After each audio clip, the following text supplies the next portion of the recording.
Amazing evening, Nigerians, and happy Sunday. So, say for Nigeria, we get greeting for every day of the week. Eku Tuesday, Eku Wednesday, Eku Sunday. So, happy Sunday to you. Welcome to Updated Precious. And here they give an update of matter them where they share for the country. Today, we don't come with the fire.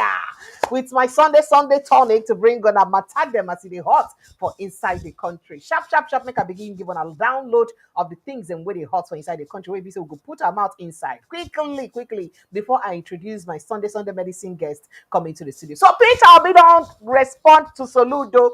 Okay, so for those of you away, be the talk yesterday say, oh, Soludo was not referring to Peter Obi. Oh, he was not. How many people talk? I know, governorship election they will go on for inside Anambra State. But how many of them will be saying in response to the way he use ask that question again? And why do you think Peter Obi had to respond to him now? Because Peter Obi don't respond to him. He talk say, I don't dey like other politicians. I must do 1 term. Say 4 years they enough for me to make changes. He said leadership must be what? Accountable. We're going to get into that conversation. Meanwhile, Peter Obi is coming. Obedient Movement declares after inaugurating ward coordinators for inside Kano State. Kano. Oh, Anambra Guba, ADC candidate John Wosu tackles Soludo over derogatory comments. That one said, we may not have a country if APC retains power in 2027. And as he talked that one finish, reach him. He come blast another thing again. Hey. He said, in fact, what's in the talk? I no go fix it. He said, incompetent, clannish Tinubu-led government will destroy Nigeria if elected in 2027. El-Ruffai, the son of Ruffai. Sorry. Nasiri, the son of El-Ruffai. Nasiri, the son of El-Ruffai. Waiting, Oga Tinubu do you. Waiting Oga Tinubu do you. Okay. All right, let's go back to other conversations very quickly. 2027, you betray Tinubu and you would pay for it. Onanoga threatens ADC Interim National Secretary Rauf Aregbesola. Say betray Tinubu and you go suffer for it. Rauf Aregbesola. Aregbe, now they threaten. Hey. I see PDP endorsing Tinubu in 2027. Henry Shield predicts, and his prediction sparks outrage among Nigerians. Say he see PDP endorsing Tinubu for PDP. We say they go win election. Now I want to endorse Tinubu. Okay, all right, let's see. And then suffering now terrible. Middle class reduced to beggars. Chiomanda Adichie laments hardship in Nigeria. 2027 will be dark, dangerous.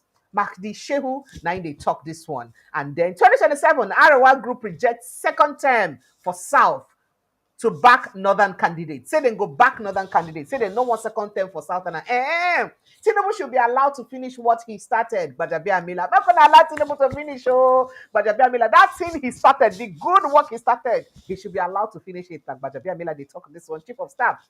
Okay, then we'll move to other issues. Tinubu's re-election, Northern ex-lawmakers split after presidency meeting. So they don't meet again. They lobby, they coalesce, All right now. NNPC boss Ojulari not forced to resign, not forced to write resignation letter. Presidency now they talk this one. And we discussed this yesterday. INEC should end Labour Party's crisis. INEC should end Labour Party's crisis. As we hear say INEC don't affirm the OT-led team for inside the elections and when they come up, but no agree affirm that of Abure. And Abure people don't shout say, hey, not gonna come on, INEC no agree recognize us, so not gonna come on. And they come to that conversation because now very interesting time. People they look at like say, now a win for Peter Obi for waiting INEC they do. Troops recover arms cache from fleeing headsmen for inside Benue State. And then Igbo Union don't tell Southeast states to ban open grazing, made them form vigilantes against herdsmen attacks because you don't enter Igbo land where herdsmen attacks. Plateau women threaten to protest naked, accuse government of inaction. Say, if one don't do something, government, I said I don't want to do anything, we'll go naked, walk up for road for now. Not gonna arrest. We'll go naked, walk up for road for now. Now, waiting Plateau State women they do. Niger government wants 19 communities to evacuate as flood washes away farmlands. If 19 communities evacuate, where they won't go? Where exactly? What will be the plan where government they make where people will go? What is the plan? Well, rainstorm destroys 50 houses in Plateau State. That one saved. The flood submerged farmlands, 18 communities in Niger State. I don't tell you that one. Dispatch riders arrested in Abuja for distributing illicit drugs. This is according to NDLEA. Then there's a video of Super Falcons of a soldier where they lament. Say, so Super Falcons work for only 3 months or 1 month where they go play match. Then get 150 million naira. But soldier don't work for 35 years. You know, even if he gets reach 50 million naira. Is this fair? That now waiting one soldier they lament. And if the way he lament, I will say, okay now. Well, not be my mouth, and I go here and welcome to the show. Thank you so much for joining us, everyone. And joining me in the studio now, Prince Francis Chinaka, as usual. In be my Sunday tonic. Prince Francis, good evening and thank you so much for joining us. Are you there, sir? Yeah, I'm here. Thank you. Welcome, sir, and thank you for joining us. You're welcome. Thank you, sir. I wanted to see your face, so now wait to make me Ah, ask what's you. happening? I don't know your village people, sir. Did you tell them that the prince is coming to the show today? I don't know for them. Oh. We need to They see see your me face. now. We can see you now. Very, very well. We can see you now. So let's get straight to what Peter Obi said, because I mean I sure say you don't see that reaction or response from Peter Obi as he get to do with waiting in brother Chukwuma Soludo talk yesterday. So for those with you know, Soludo, I think I have that video so that I'll just make it clear and quickly play it for the purpose of emphasis, make people for fit understand waiting EBC Peter Obi to respond to very quickly. Let me see if I can get that video so that we can respond, so that people can have a better perspective to the conversation. So they say lizard, we one person see a python, it become make it not be like saying now only we see the lizard and it don't become python for our eye. So Soludo said something during campaign yesterday, insinuating that any politician will open him mouth, say they use choppy yam, salt and oil, talk say he go do only one thing. Say the person supposed go psychiatric evaluation. Say because na lie. Say they no go gree do am. Say because some people can't look and say he may actually be insinuating or talking about Peter Obi. In fact, people can't rush him that yesterday say, now Peter Obi, your brother, you did talk about waiting in do you. Now Peter Obi has not responded. Let's listen to him very well and let's see if he did respond to Anambra. And that after Chukwuma Soludo as governor, the next governor of after 8 years, the next governor of Anambra will go to Anambra Central. Okay?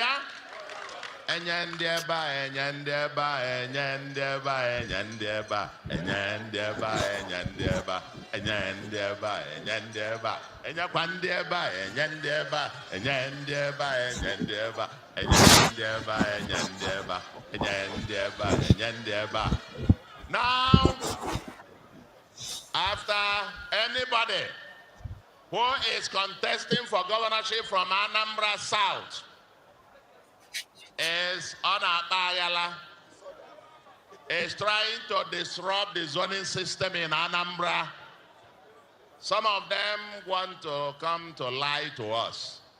How can anybody with brain, you think you are talking to fools? You come to people and say, I will do only one term. Any politician who said that must be sent to a psychiatric home. So did you get the point now? He's not that he just mentioned the Anambra election and he said any politician who said so.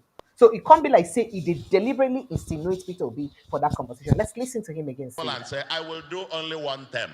Any politician who said that must be sent to a psychiatric home. Because the person must have some mental problem.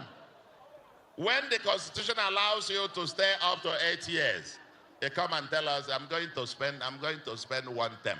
Tell us where it has ever happened. Who? On a column, Nkwane Kwenwai. Bo. Nkwane Kwenwai. Bo. Nga watching, go there yaba. Nga watching, go there yaba. If I can anybody who is saying I'm going to do one term needs a psychiatric examination.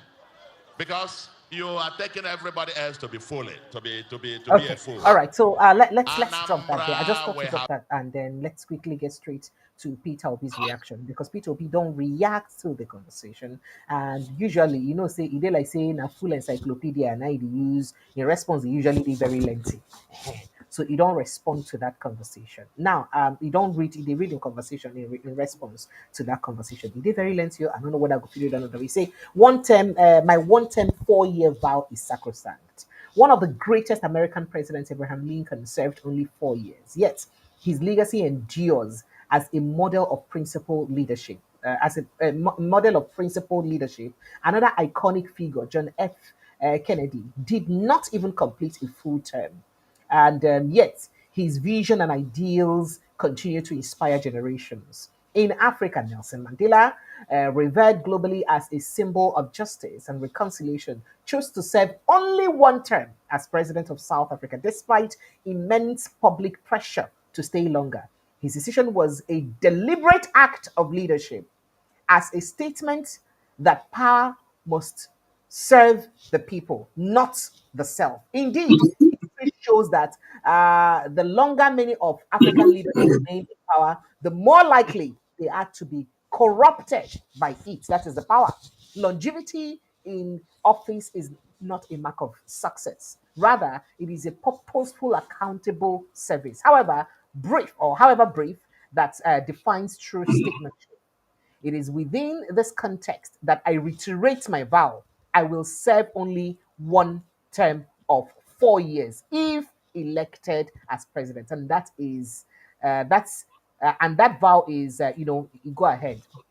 uh, they say, and that vow is sacrosanct. I am fully aware that the decency in our society has made trust or trust has made trust of the of the one of trust one of the scarcest one of the things very scarce parts, and more specifically viewed commodities. Now, many Nigerians understandably no longer take politicians at their own word. But even in this climate of cynicism, they still a few whose actions have matched their words, whose integrity is built on verifiable precedents. Recently, I became aware of 2 statements aimed, albeit indirectly, at my vow to serve only a single term of 4 years. One personal remarked that even if I swore by a shrine, they wouldn't believe me, or I wouldn't be believed. Another suggests that anyone talking about only 1 term should undergo psychiatric evaluation. You see what Soludo said. I understand the basis of their skepticism. They are judging me by their own standards. Hey, that was that was a strike. Where political promises are made to be broken. But they forget, or perhaps choose to ignore, that Peter Obi is not cut from that cloth. Oh, I have I have verifiable track of record that speaks louder than action. So it go along. It's very lengthy. I wouldn't want to bother reading through all of them. That message is very lengthy. So basically, in see that message by Soludo as something where they say they aimed at him, and then he's responded to it. I would like you to react to this, because a lot of people don't they talk. Say, make you not even go far, go to look for Abraham Lincoln and Nelson Mandela. Say those people they still they far away for their villages and their grave where they from come. Say Yaradua, they close to us. That the 2 years of Yaradua alone, Nigerians could feel the impact of waiting resemble leadership within just 2 years of Yaradua. So he doesn't have to even go to somewhere else to give us example for us to know, say, oh, truly we believe your word. But make I take your reaction to this conversation, Prince Francis Chilakasa. Charles Soludo, Chukwuma, Sir. Anambra people, or he calls himself Mr. Solution. Yes, Mr. I'm Soludo. really, I'm really Soludo disappointed and Japan. ashamed. I'm really disappointed and ashamed at how he has reduced himself to a typical, nonsensical Nigerian politician. Hmm. He has suddenly lost every atom of respect anybody has for him. He now talks like a garage boy. He talks like somebody who is so fixated on power, somebody who has lost it. So each time he opens his mouth, he begins to ooze out some form of poisonous smell that gives people a running stomach. The way Charles Soludo is going about his campaign, it doesn't show you of a man who has done anything or who is ready for leadership. Unfortunately, Nigeria is a country where we do not allow the work of our hands to sell us to the electorate. We do not allow the promises we have made that has come to fruition to propel the people to vote us for a second term. You see how we become the China and the South Korea, or one of the Asian giants of Asian giants, as Soludo had promised. We're still waiting to see that play out. And I think it is very derogatory for a man in the person of Charles Soludo to begin to talk like a garage boy. He needs to change his ways. He needs to let us, the people, appreciate his level of education. It to be a should impact on his campaign.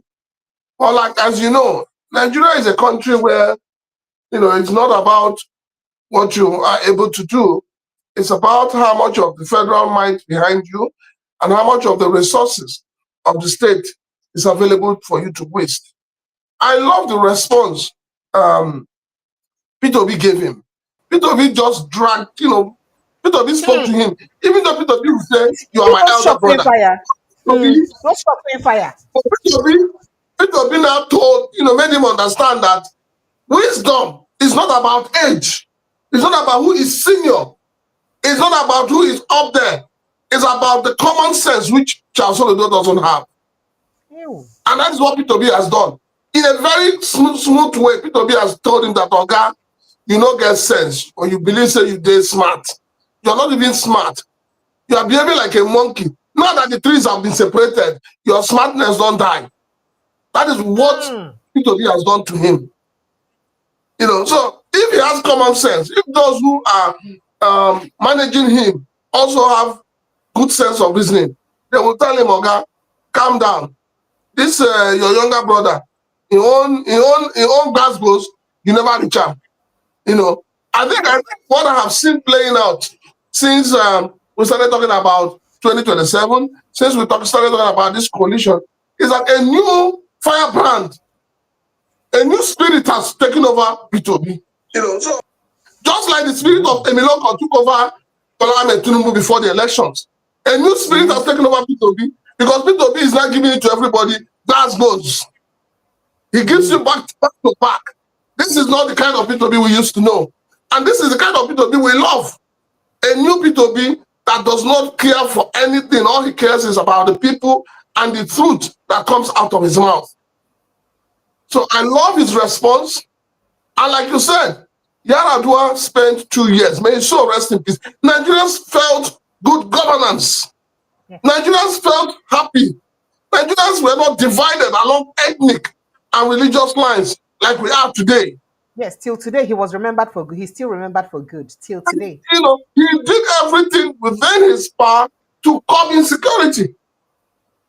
I beg, Charles Soludo, Agune Chamber 1 of Anambra, how many lives have you been able to save in Anambra State? How many lives have you been able to protect in Anambra State? So I think what I would tell Charles Soludo to do, campaign based on what you had promised in your first tenure and showcase it to the people. You don't need to worry yourself. If you tell the people that I will give you people China in Anambra, and the people are saying in China, they will not have no problem but to vote you for a second term. And also, there's something the politicians need to understand. This whole idea of a second term, let me use Peter Obi's word, it's not sacrosanct. You cannot, in your first term, not be able to deliver on your promises, and you insist that you must come in second term. You are the one who needs psychological evaluation. You are the one who needs to go and visit psychiatric. There's a video I was looking at the other day, and I kept saying to myself, where even our president said, if I don't give you electricity in my first 6 months, yes, don't vote me back. Where is electricity? They come. Where is electricity? It will come before the 2 years finish. After getting the electricity, Nigerians are paying through their nose and their eyes and their ears to even have light. And yet he's campaigning for a second term. See, make a chance Soludo go sit down somewhere. If he doesn't have anything to campaign with, it is only a failure that will be looking at what is not there. If he doesn't have anything to campaign with, he should go and rest. But why? Unless the people who are serious. Why do you think he's picking on Peter Obi unnecessarily? And people don't they talk and say this one be like say you don't too much. Not be say Peter Obi take biscuit on his sweets. If you precious, if you want to gather cloud today, if you want to gather people to you, if you want people to be visiting your page, go and start insulting Peter Obi. It's just as simple as that. He does not know how to go and tell Peter Obi, my brother, please come and show me the way. Follow who no way. So rather than humbling himself and forgetting that he's the elder brother, I say, hey, my younger brother, look at the way Peter Obi, reciprocated. Look at the kind of love Peter Obi showered on him on his birthday. Did he do the same for Peter Obi? Maturity not be by age, maturity in a common sense. And that is where Soludo is lacking behind. But then for him, everything has been politicized. Don't forget that he needs to attack Peter Obi in order to convince the federal that he is going to give them votes in 2027. In Anambra State. Yes. Because already he has told us in clear terms that in 2027, ABGA have endorsed Bola Ahmed Tinubu as a candidate. And the only way he feels that they must see that it's working, just like he said, there is no difference between Charles Soludo, Hyacint earlier, and John Okpobolo. There's no difference. They're all the same. No, now Charles na professor. You won't compare professor to sorry. You don't want the when the professor begins to sing, where is the professorship? Is that not a song sung by those who are high, those who are drunk? Is that not the song they sing to the people? Including the Nkwaikwerewanyi. That is the word is used by a man who is high, who patronizes a prostitute. If you don't know, let me tell you, I'm an Igbo man. So that is it. It is the promise you make to a prostitute. That is what he's talking about. And you know that most times, when you make such promises, you must be high. You must have lost every sense of reasoning. So that is where Charles Soludo is now. So for me, there's no difference between Charles Soludo, there's no difference between him and John Okpobolo and Vincent Alia. And all those who believe that the only way they can be relevant to the system is by attacking Peter Obi. Shame on them. Oh, okay. So speaking about the P2B, see a lot of people they talk. Say, okay, make I perhaps finish this conversation because one of the opponents of Governor Soludo will be the ADC presidential candidate for inside the state. Don't also answer him. They don't express concern over the alleged waiting in called derogatory words when used against the for in campaign. Say Soludo address supporters and he talk some kind of things. This matter where he say he talk inside the Colombia. He say he call people some street urchins cannot govern prominent individuals, so those names were in call. Now, the governor also quoted as saying that anyone promising, of course, one term, say the person needs psychiatric evaluation. But also reacting to those comments, said the governor has merely shown that passing 6 is not passing sense. You understand? That is, that passing six is not passing sense, claiming that Soludo makes the comments to try and evade being held accountable for his failure in the state.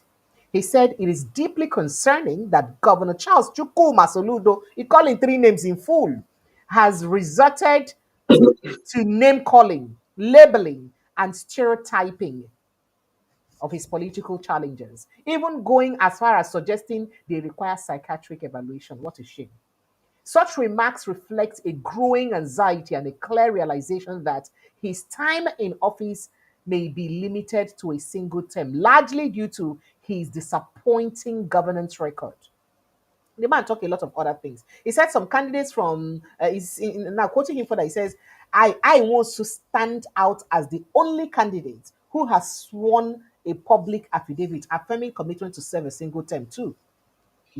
Himself. So it be like say the upper court where be say Soludo gets catch him, catch Peter Obi, but him too don't respond to Soludo very very well. And the one way you No, respond to Rame, he did, but see, he tell him say he also mocked Soludo saying that indeed pass six is not passing sense. Anambra deserves a government, not Soludo's archaic model of governance. Now, what's in a response to that? but you see, the thing is, like I said, Charles Soludo is talking like a man who is drowning. And so anything he grabs, he wants to grab it to survive. The ADC governorship candidate comes from the same zone with Charles Soludo. So we need to get that clear. So he feels that because he is from, I think the zone he's from, So and you that know we do more than one term because in zone don't do one term by Soludo already. yeah, and then he also believes that it is improper for anybody to emerge from his zone to contest the governorship election. But it's not about you, it's about the people. It's about what you have to offer to the people. It's about what you're bringing to the table. It's like people who ask a woman, what are you bringing to the table? Now we're asking Charles Soludo, what are you bringing to the table? So let us know. If the only thing you're bringing to the table is abuse, use of your words that are improper as a professor, then you're not bringing anything. So Charles Soludo needs to go back to the drawing board. I mean, they say it's archaic. Maybe that is the problem.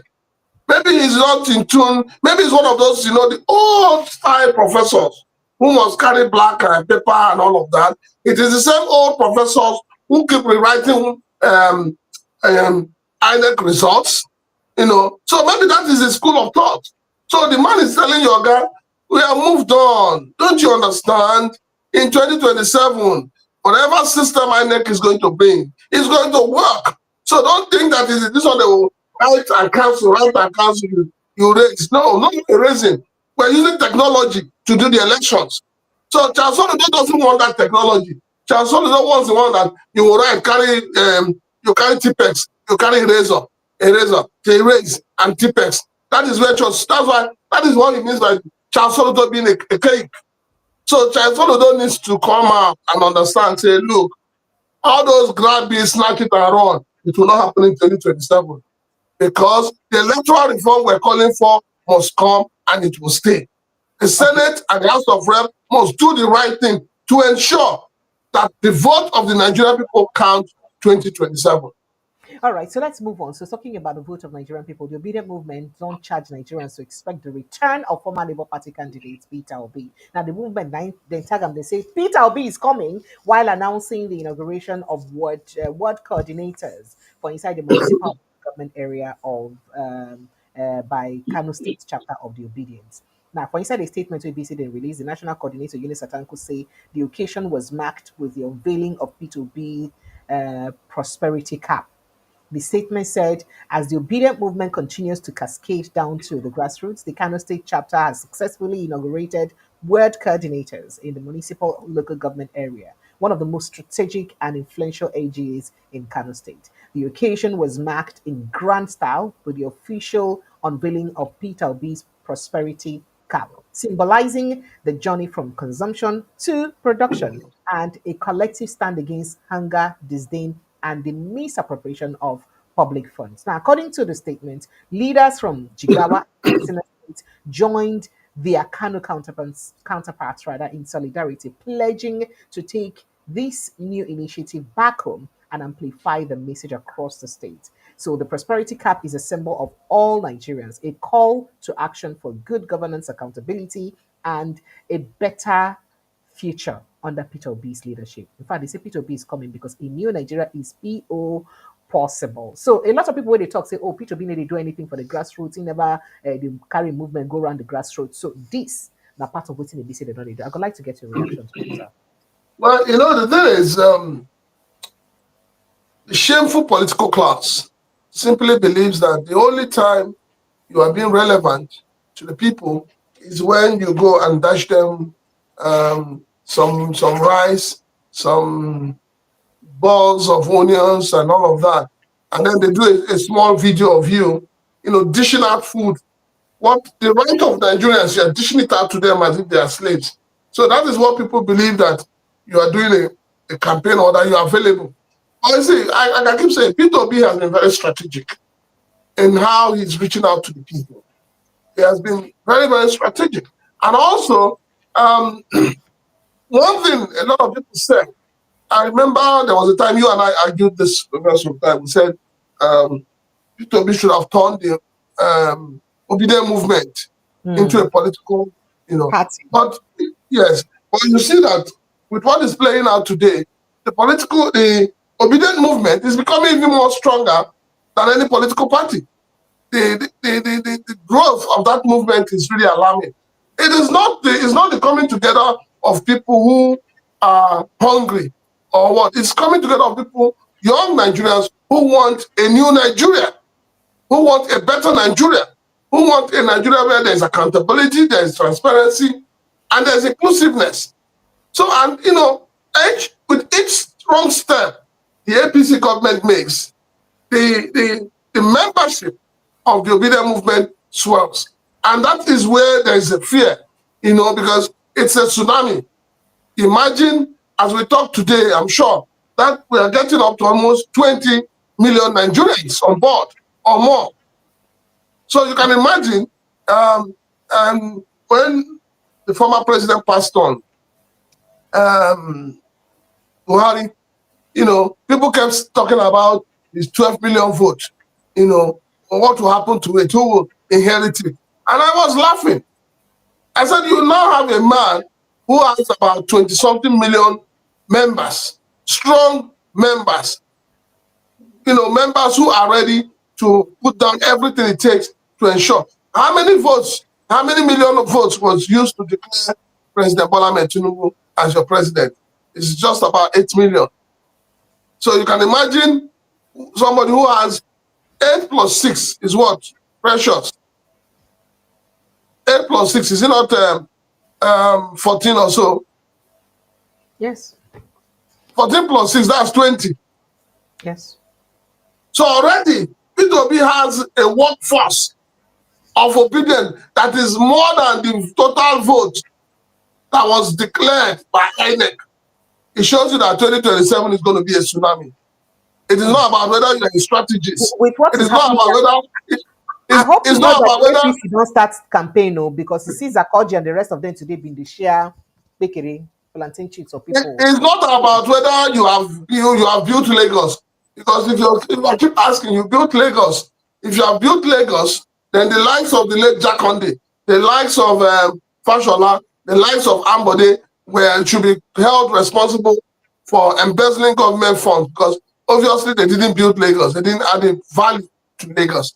So for me, 2027 will be a tsunami. We're going to see how it plays out. And for the obedient movement, keep doing the right thing. Keep engrossing yourself in the heart of the Nigerian people at the local level.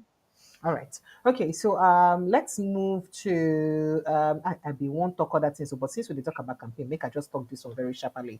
So leadership accountability advocate and political commentator Honorable Henry Shield, he don't stir fresh concerns about the future of opposition politics on inside Nigeria with a bold claim rather that the People's Democratic Party PDP may likely endorse President Bola Ahmed Tinubu for second term. And this one don't cause a lot of controversy. Say, I see the PDP endorsing Tinubu in 2027. And that's how you talk for inside your official Twitter handle. And people don't they look am like somebody. Remember within I don't know whether you watched Tinubu um interview on Friday when he talk say the PDP and an annex of APC. Say in fact everything when they talk for meeting for PDP, but they collect time for the next meeting from Asorok before they come. So with this one where people they talk like this, and then with almost all the governors of PDP, almost all, not all, certainly talking, making it public, saying they will collapse their structure for President Bola Ahmed Tinubu. Do you think that there may be the possibility of PDP actually endorsing Tinubu? And if that happens, then why are they trying to bring, cow Peter Obi to join them Precious, do you still or believe that lobbying there's a him now? party? Do you still believe that there's a political party called PDP? Eh, The umbrella don't get plenty holes. away. So you know they protect anybody again. How can you say there's a PDP when Wike is there? How do you expect the PDP you have that Wike is the one oiling the wheel not to endorse Bola Ahmed Tinubu for 2027? When Alimo the sheriff came out, I was ranting and speaking like a man who just finished taking Brukutu. That Peter Obi is coming back to PDP, that he has a informed or he has a security information. I laughed because I said that he wants to come back to political relevance. And the only way he can come back to political relevance is to hang on Peter Obi. Anybody that one day popular for Nigeria, now Peter Obi they use. I can't hear you. Anybody that one day popular, now Peter Obi they use. So what do you expect? There is no way the current PDP you have will make any entrance. There is no way. You don't have a political party. PDP who is in PDP today? I can't hear you. Go ahead, sir. Go ahead, sir. Please go ahead. Go Who ahead. is in PDP today? Who are the arrowheads of PDP? Mention one person that is in PDP that is not supporting Wike.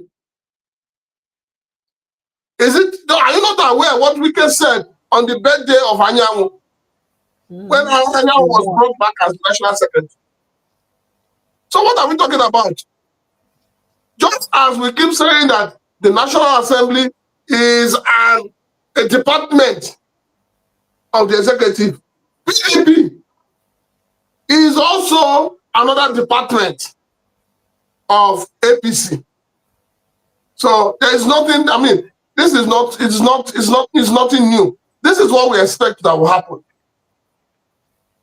This is what we expect. Okay, so I'm not Okay, so talking about this expectation now, not be small thing as I talk to you right now. Former Kaduna State Governor don carry enter street. He say, "Waiting, who won't talk? Say they vote who? Who vote who? Tinubu again." He don't talk say to vote the incompetent and clannish. I beg get me break and down for pidgin English. I need it to understand English like that. Waiting be incompetent. Waiting be clannish. incompetent. Incompetent say as you did now when now you be the MD CEO of Precious NTV. The governor say you don't get sense, you don't get common sense. Say you don't know what they do. Say you as you did so you not just sabi anything, you be Olodo. I mean. Hey, now that kind of word now use for somebody. Yes But now now. what can they talk? He said voting an incompetent and clannish, person. Say the thing will cost a lot. What's in clannish can mean? Because no vexer. Man is not the brother now. And the brother of hopelessness. And the brother say you don't just get direction. That is person where be say you just they do too much of tribalism or something like that because they just look only Nothing to do about about it. one group of people. Somebody just Exclude go other round group. around the circle. You don't get direction. Hey, okay. Now the grammar when you use BD, so this thing surprise me now. As I see and use this kind of big grammar, that's Oh, why I was you think that they praise him? I That think no, say no, na they don't praise. praise him. I think They say na cannot go praise. laundry, go wash am. If they tell you say this government they incompetent, say they need to use bleach. Hypo, they need to use and wash am. But even when they use it, the stain no one come out. Because Because I think saying a praise, oh, all of a sudden, maybe you want to say, oh, former Kaduna State Governor, don't praise people. Only for you to explain that, me see, sometimes a good person, they go school. Because as I know be professor, I know be everything I fit understand. Make I go back to Okay, the next solution. time we'll call that Soludo solution. Make you explain them. He don't talk say that President Bola Ahmed Tinubu's government is incompetent and clannish, saying it will destroy Nigeria if allowed a second term in office.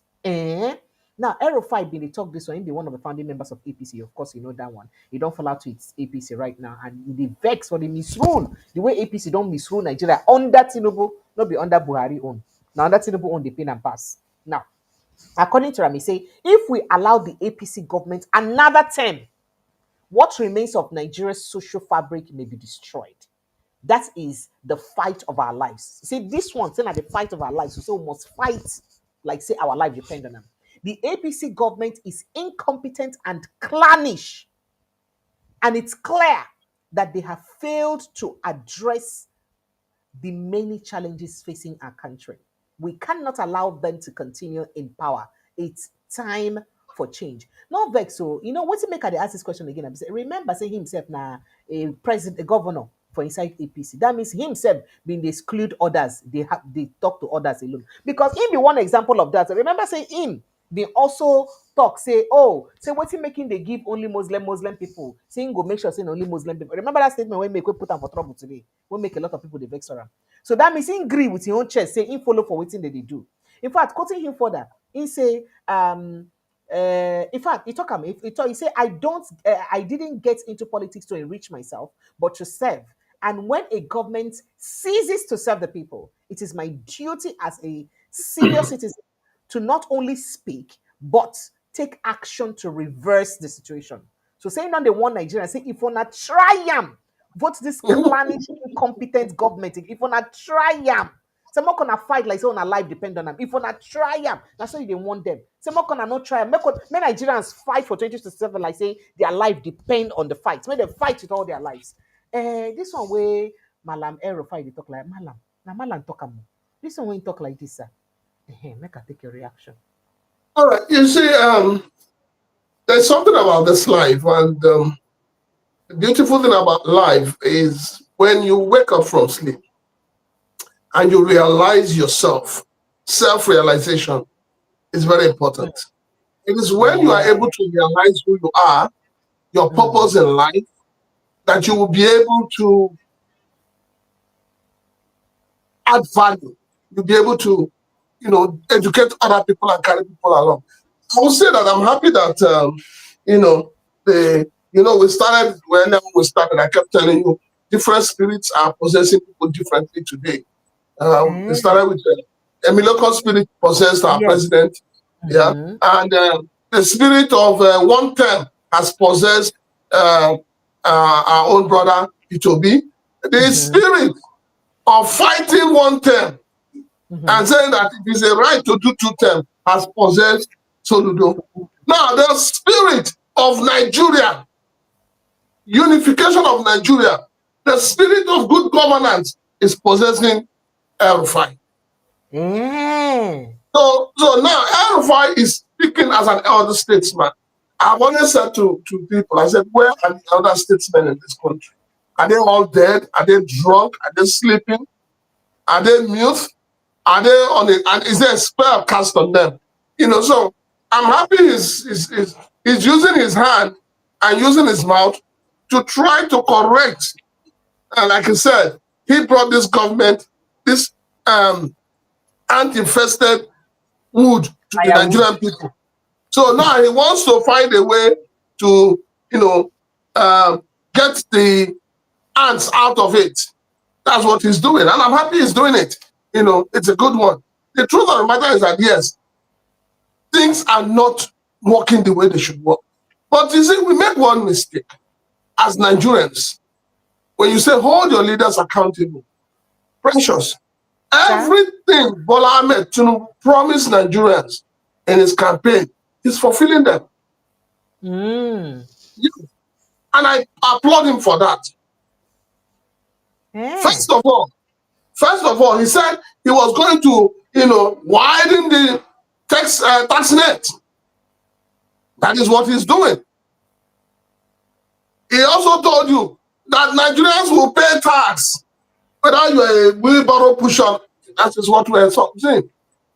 So tell me, what other promise has he given to Nigerian people in terms of economic indices? There is none. There is none. If I open if I give you access to my WhatsApp, you'll be shocked. Somebody sent me a WhatsApp. About 4 or 5 people sent me WhatsApp messages this morning. And these are people that are not lazy. These are men, married men that are hardworking. And the content in those messages were like similar. These are people who live far apart.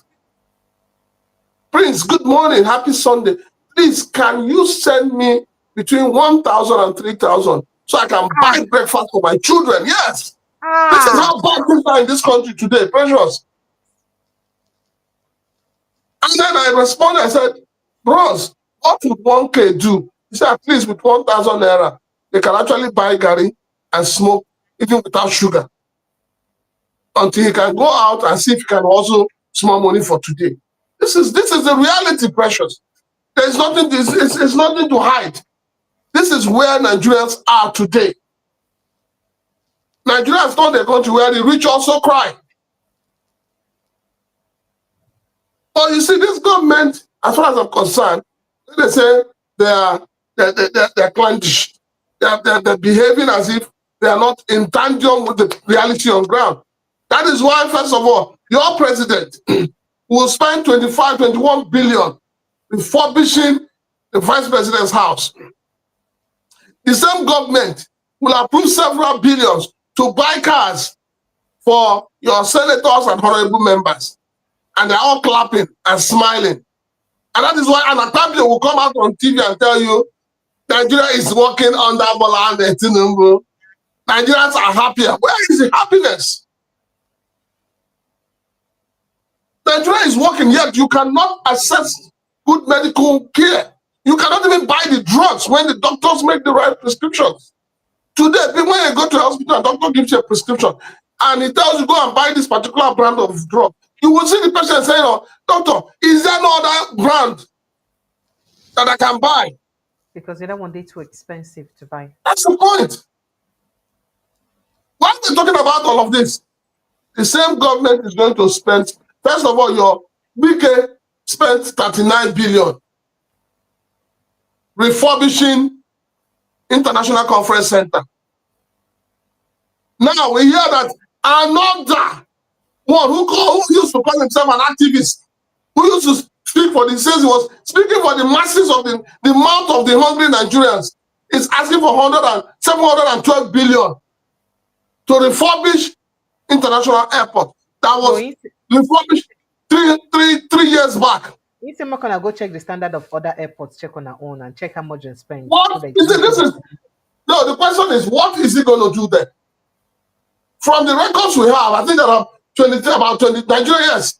We have about 23 flights coming in, 23 flights leaving the airport. But are you going to do it in such a way that there will be more flights? Why spend that amount of money refurbishing an old structure when you could use that to build a new structure? Is it what Nigerians want at this point in time? Nigerians are growing under the fact that you have left hunger, you have left insecurity, you are building Calabar Highway. Now it is effort you want to refurbish. When they finish refurbishing the airport, they'll look for another one to refurbish. At whose detriment? And you think that this government has it has any common sense? You think this government believes in the Nigerian people? You think this government has come to rescue Nigerian people? There's no road from Lagos going to the southeast. When you get to Benue bypass, that place is a death trap. How much will it cost government to take out of this 712 billion to fix roads? Why is the government not thinking out of the box?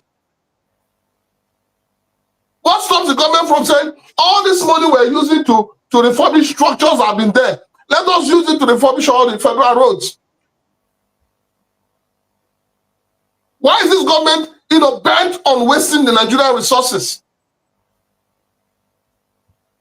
The same wastage is what they have applied to the ladies who went to win a World Cup for Nigeria. And they come to that one. We're happy they won this sport. I'm coming, sir. We'll get to there's a conversation that will lead to that, sir. Please, sir. We'll get to that. We will get to that. Just hold your temper, sir. No vex.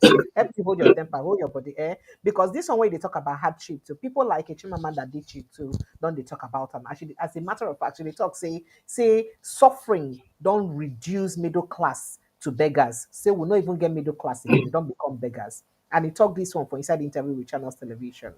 And he say life has become so hard in Nigeria, and me, I can see it. For example, people who were formerly kind of, securely middle class, not that life was rosy for them, but they, got by, are now people who beg and are in need. That worries me greatly, and so it worry a lot of people too. He said the level of suffering, how expensive food has become. I think the biggest political judgment one can make is about lives of ordinary people.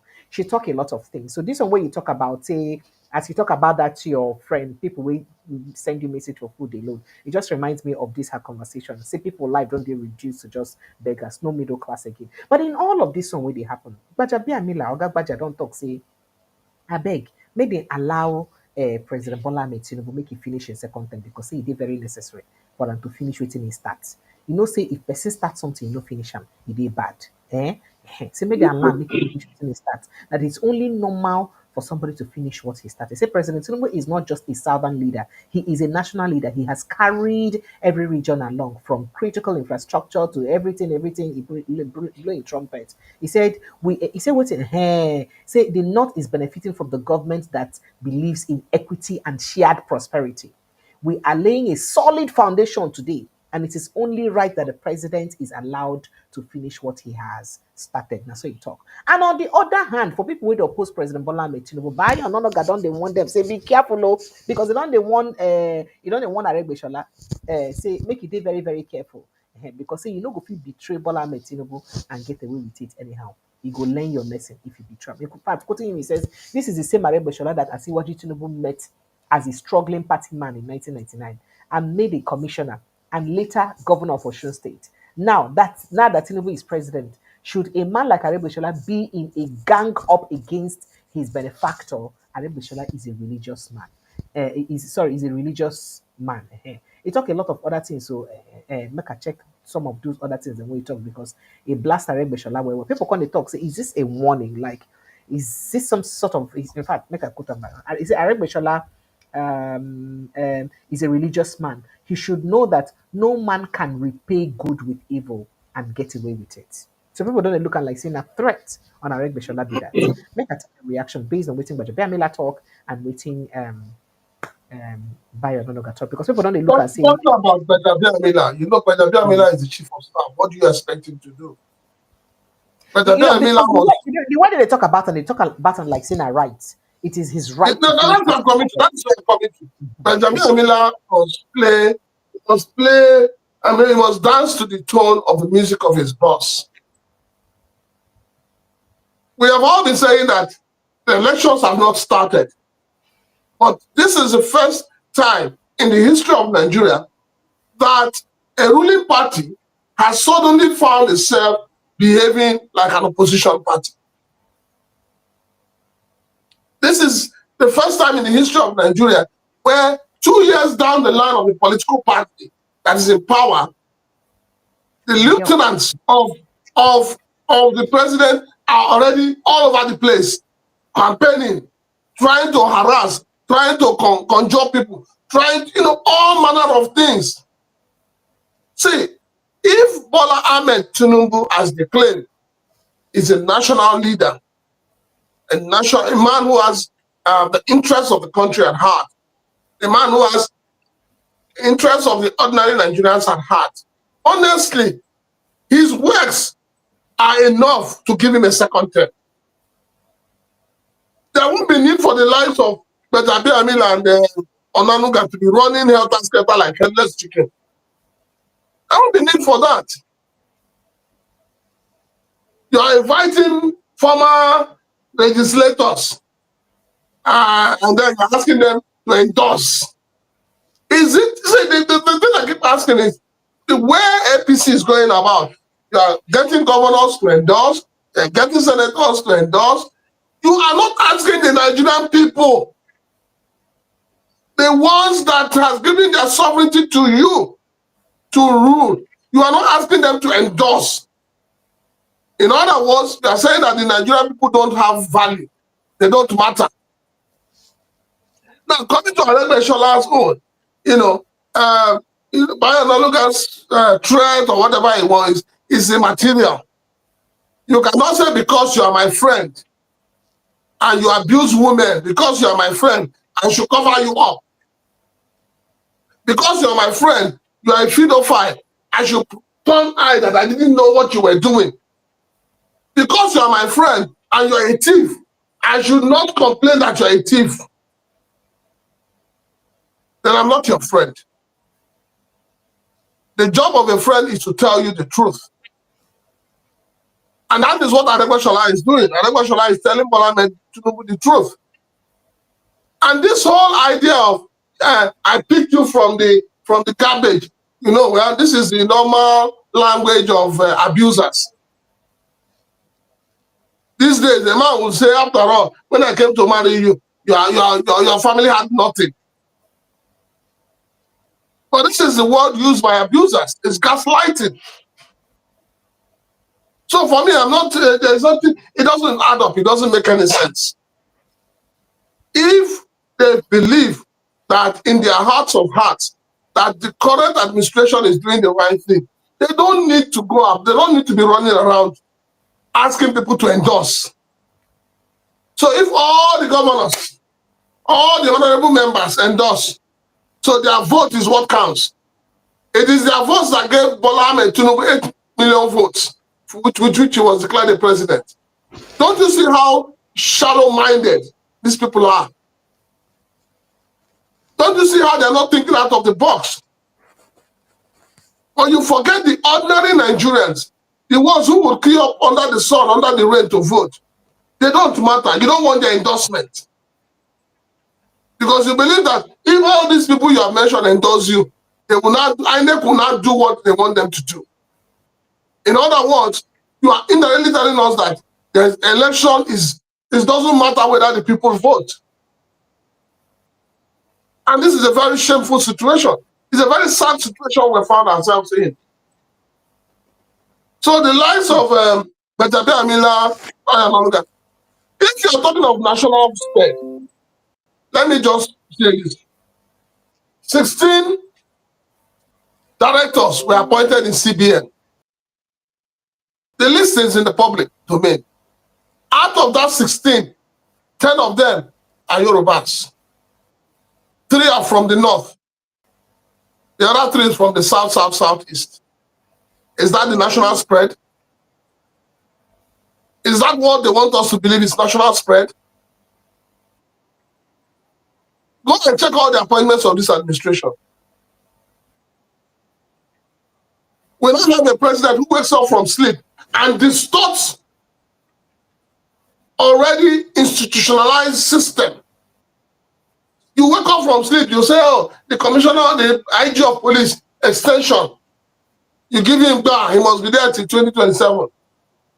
While we're grappling with that, you say, oh no, that the CG of custom has done marvelously well. Yes, I agree. I say this, anybody wants to hear. The CG of custom has done well. But it is not an excuse. Because if you read the letter Maya Nanuga wrote, it's clearly saying that the people he has as his management team, they are not qualified to take over from him. Because, governance, administration is a continuum. But the way it is now, you are saying that the only competent man is that particular person that is there. And that all the reforms are on him. So if he's not there, the reforms will not work. So God forbid, if anything happens to him, God forbid, then what happens? Exactly. So we're not planning for secession. We're not planning. In a civil service work. It's a civil service work. Oh. He's not the MD CEO. No be saying that him established the parastatal. Exactly. Na civil service work. Oh. So people where So don't do the same hierarchy, no fit don't these learn are the same thing steps, when learn. these are steps that And then Mr. I'm President is sorry, taking. it's not even a good it's not even a good not be even good leadership hallmark for him. If him don't day for the number of years when day or number of months when don't day for the appointment without training somebody if they competent enough to continue from where he stopped, then that he hasn't been a good leader. Because we know say a That is good what leader will always make sure say he train people where they good enough to fit into the position, whether in there or not. that is not. Well, the point is that it is not that he has not trained people. People have been trained, but the powers that are behind him are saying, no, those people you have trained, they are incompetent. And already there's a big problem in the customs now. Maybe everybody's playing down on it. It is going from just extension. People are looking at it from tribal sentiments. Oh wow! Because the person next in command is not from Southwest. Exactly. Oh wow! Because if you look at that structure of that their structure, I think there Mm. are about 8 of them, and I think about maybe about 4 or 5 of them are from the north. But you see, the point is, I don't blame the custom CG. That man has done wonderfully well. I give him that credit. I blame those who believe that without him, the system will not work. And that is a big problem. Because now there's going to be a distortion in the promotional process in the customs. Are you going to sack all his management team? Because those who are due for retirement will now tell you they cannot, they won't go. So what happens? The younger ones who have been aspiring to come up, what happens? Everybody will stay put till after 1 year. Don't forget, he is the chairman of WCO, World Customs Organization. And I think that is also a 2-year tenure. So he has to stay. Wahala dey, Okay, so wahala dey. moving on, why would they move on? Maybe we just wrap up with this 2027 issue before we go on to other issues. So the Iowa Unity Forum, AUF, they don't reject the ex state governor Babangida Aliyu statement that the South should be allowed to complete a second presidential term in 2027, describing the position rather as a personal opinion that does not reflect the collective stance of the North. In fact, as a matter of fact, they say them Northerners they go only stand and campaign for a Northerner, they don't send. Yeah, basically that's what they're saying. That they Well, don't precious, I don't want to talk about Arewa. Those ones are they're non-entities. When mm, they're ready to gather their acts together, we'll talk about them. Let them first of all face their governors, face their honorables, face their senators. Let them begin to educate their children. Let them bring education to the grassroots. Let them bring education to the grassroots. The day the youths in the north begins to get educated, all of the nonsense going on in the north will stop. So when I say Arewa will come and speak rubbish, when people have been killed up and down, where have they been? Suddenly they are speaking. Suddenly they are speaking.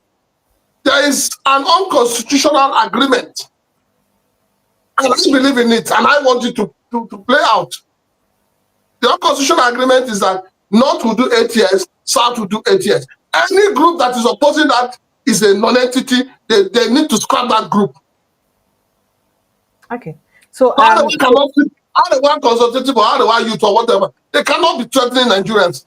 They don't have what it takes to threaten Nigerians. They should go and threaten their leaders who have refused to get them educated to understand what it means to have an unconstitutional agreement. okay.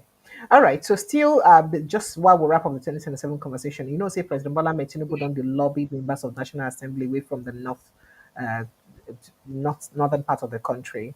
And but I mean, I don't sit down within the lobby, even though say we yes say some kind of wahala dey and division dey among them, whether or not they will agree. But then people see the talk and say, is this not an insult to the Nigerians who are suffering right now? If it be say the only thing we you and your people they do right now to look at how on go use in 2027 election. When people are saying that we're currently in crisis, They never fit chop food. Insecurity they at its apex. But in the talks, everything don't do okay. Nigeria is in prosperity. Security they better than never before. What is going on? Should they rather concentrate on giving Nigerians something where resemble small, better life where they go fit use brain than to just concentrate to say now 2027 they look at a time like this when Nigerians they suffer. So they're gathering every members, Northern Caucus, this one Caucus, everyone. They're just focusing on how they would lobby against 2027 without thinking of how the thing they affects the people. Precious, Sir? if you follow the political trajectory of Nigeria, you will agree with me that the only time the governor or the president works is the first 4 years. After the first 4 years, the next 4 years it doesn't really do much. And that is why I am one of those who is already advocating. Let us have a single, maybe 6-year term or 5-year term for president and governors. This whole madness of two terms is affecting the psychic of the Nigerian people. And it is making our leaders feel that they owe us nothing. They're not accountable to us. A country where you have pushed more people into multidimensional poverty. You are not ready to address it. The only thing you are talking about is 2027. So where goes governance? Who is piloting the ship? Who is the captain? It simply shows you that, when Peter Obi speaks, he speaks from a point of understanding of the Nigerian situation. And like we said earlier, Yar'Adua spent only just 2 years. Nigeria was on the move to get into El Dorado. So we cannot be going to say you must do 4 years. 4 years of non-entity, 4 years of callousness. 8 years of callousness, 8 years of bad governance. You saw the way the former president, the president left Nigeria after 8 years. So where are we headed? The political class, as you know, these are people who are benefiting from the system. They would rather the system remains the way it is. They don't care. So long as they're driving in their luxurious cars, they have the escorts following them. They move from an air-conditioned house to a conditioned car to a conditioned office. They're not bothered. They are not bothered. All right, sir. So before we go to other issues, this case about the NNPC boss and forceful resignation, I don't know if you've heard about it. Would you like to chime in on it briefly? Well, the thing is, we have not. It's rumor we're hearing that EFCC got him to sign a letter of resignation, even though the NNPC as a body has not come to deny it, but the federal government has denied it. Has denied it, exactly. So when the presidency becomes the first to deny something, something is cooking. It's a serious one. Something is cooking. There's about 200 and something billion or so that is missing. Not billions, sir, sorry. 210 trillion naira. We don't. Yes, 210 trillion that is missing. Before they force the man to sign resignation, they should come and tell us where the money is. Nigeria is bleeding. Nigeria is hungry. We need that money. Whether the presidency wants to cover up, whether NNPC wants to cover up, we're not interested. All we're interested in is give us account of that money. Just like we're telling Mr. President, you made us promises on the 29th of May 2023. When you said to us that subsidy is gone, you promised that you were going to create a sovereign account where that money will be saved. You promised that you are going to prosecute those who have been benefiting from the scam called subsidy. What has happened, Mr. President? Where is the money saved from the subsidy? Despite subsidy is gone, you are still borrowing money. What is going on, Mr. President? Is this the man you claim to be? Is this the strategic man you claim to be? Is this the spirit of a miracle that is consuming Nigerians? You need to tell us. There's so many questions begging for an answer. You cannot tell us that the drain pipe from which our money is missing, or our money is going down the drain, you have blocked it. We are supposed to be seeing some form of, the money coming back. We're not seeing it, and yet you're still borrowing. And you're borrowing with impunity. What is really going on, Mr. President? What is going on? Please, Nigerians are dying of hunger. Companies are folding up. If you don't know, you better know. But I don't know if I told you that people are doing. I don't know if you've seen that train of relax. Peter, relax. Tinubu is fixing Nigeria. Have you not seen their train? Let me show you EG for example. Zakoji will be the trend this evening as Nigerians swam. They carry their train. Then they go different areas inside Abuja. They pass. They that quick rain for and so plantain chips, branded ones. What did they share to people? Relax. Tinubu is fixing Nigeria. And part of the things wey dem put for the campaign na say im don do road and say the road im go continue am again, im don do another thing, im go continue, and Nigerians are reacting, and Nigerians are saying that, I mean, na wetin e be say some of our people or Wait, elders don reduce hold on. themselves. Precious, hold on. Sir, Who's Zakoji? okay, The actor? Is it the yes, sir. actor? Don't you Yes, see sir. how stupid he looks? Don't you see how stupid he looks? Just I hold don't on, blame but if him. he's looking, I blame. I'm Wait, coming calm now. down. Calm down. I I'm don't blame him. I okay. blame Nigerians when they Okay. watch a movie. I blame Nigerians when they spend their time, they watch a movie for YouTube and all channels that he's making money from. These are the stupid people that are putting this country in shame. When they're supposed to speak truth to power, they'll be behaving like idiots. This is a man that people look up to as one who will mold the younger generation. This is what he has reduced himself to. It shows you how strict. I mean, these are the kind of people that if not say Nigeria and a country where people get sense, they're supposed to stone down with that nonsense way they do. So no vex now. So people now don't they complain say, but why it be say people they condemn Zakoji, but they need they condemn Odumegu Juku wife, the Aka they work for the administration. Where it be say na administration nine lock the regime or the party lock Nnamdi Kanu, and they never feel released until now. And since she started to work for Tinubu, she never really make any public statement as to what she did do to ensure say them free or anything. People they talk and say, so why do you condemn um um Zakoji and then you just keep quiet over Bianca Ojukwu? Is it because she's a wood and she needs money, so she has to No, hide no, the no. money? See, we knew it, Precious.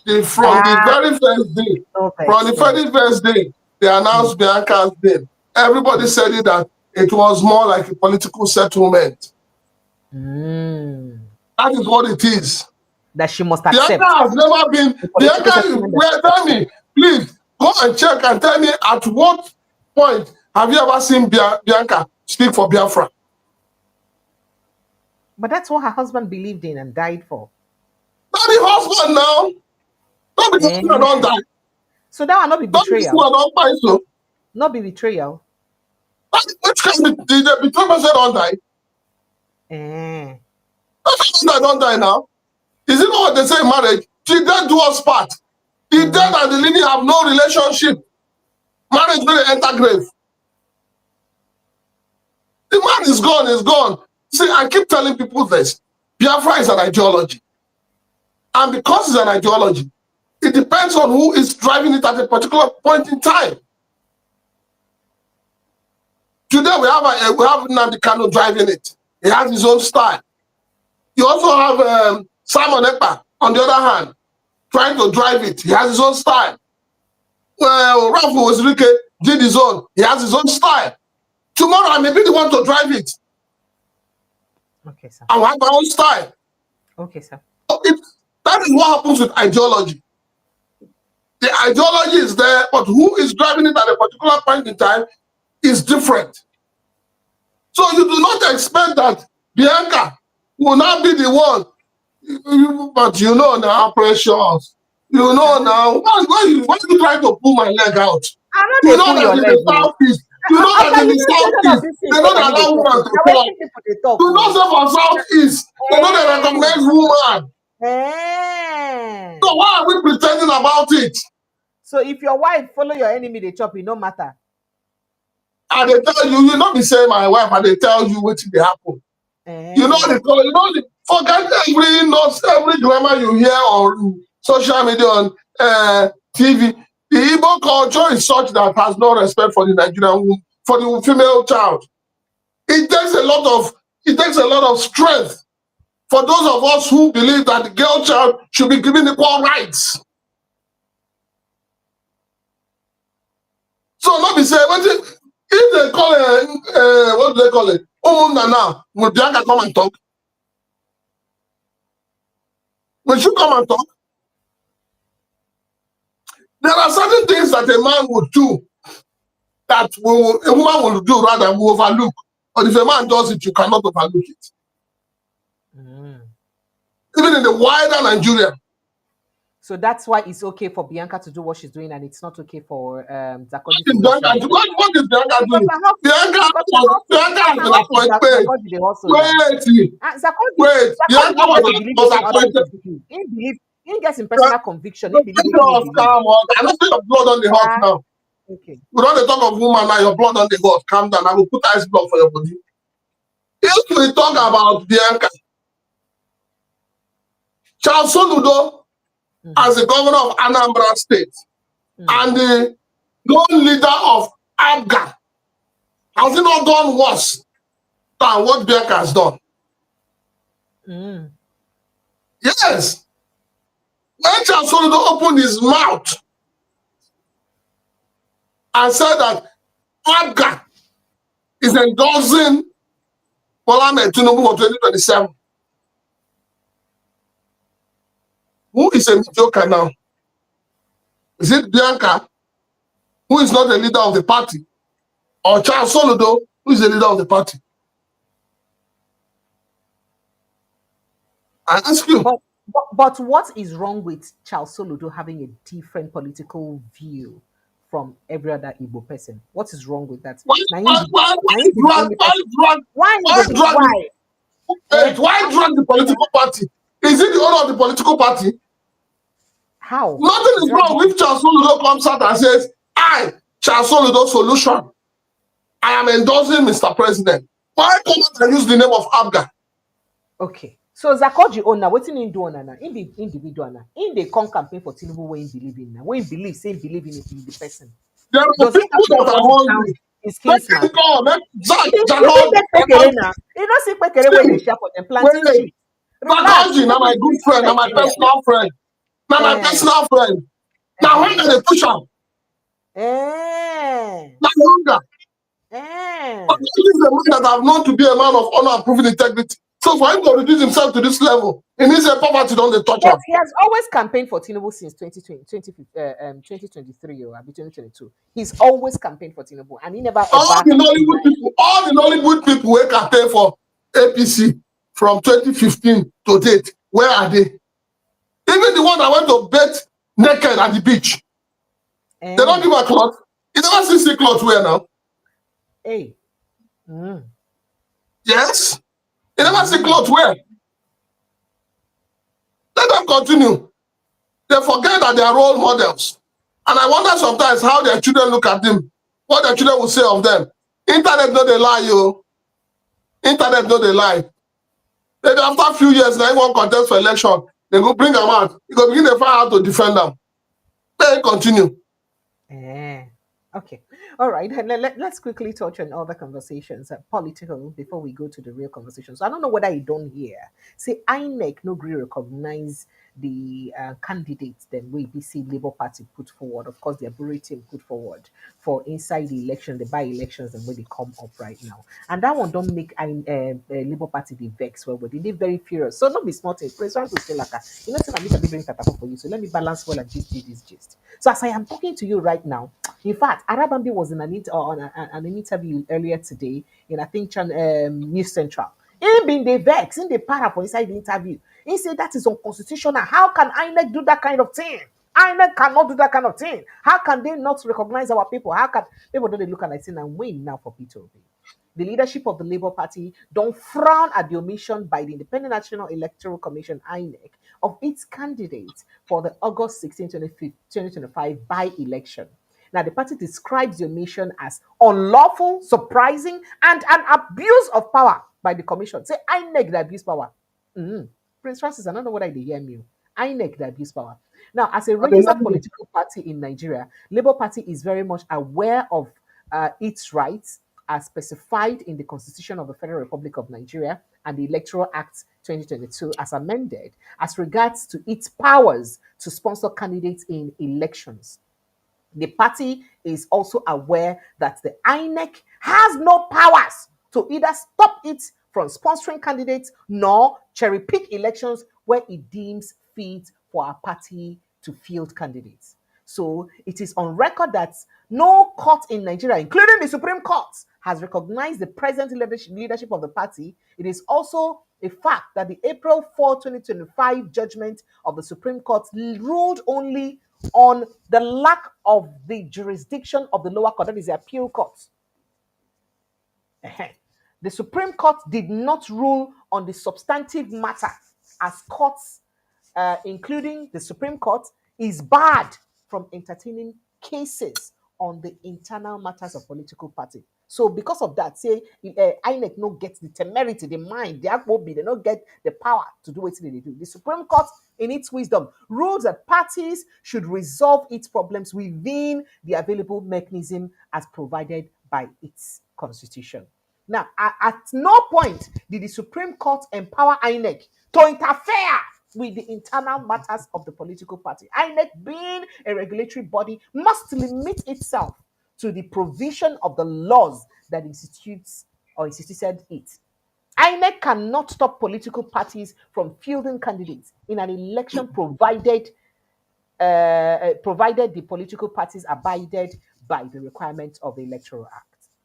Now, we hear saying when INEC will give reason why they say they no field them, they no put their candidates, say they cite the Supreme Court judgment. So further, I did a vex man, they talk say we are by this statement asking INEC to enlist our duly nominated candidates for the August 16 by-elections without further delay, and also refrain from interfering with the internal matters of the Labour Party. INEC cannot arrogate to itself the powers of the courts or give different interpretation to a clear judgment of the apex court.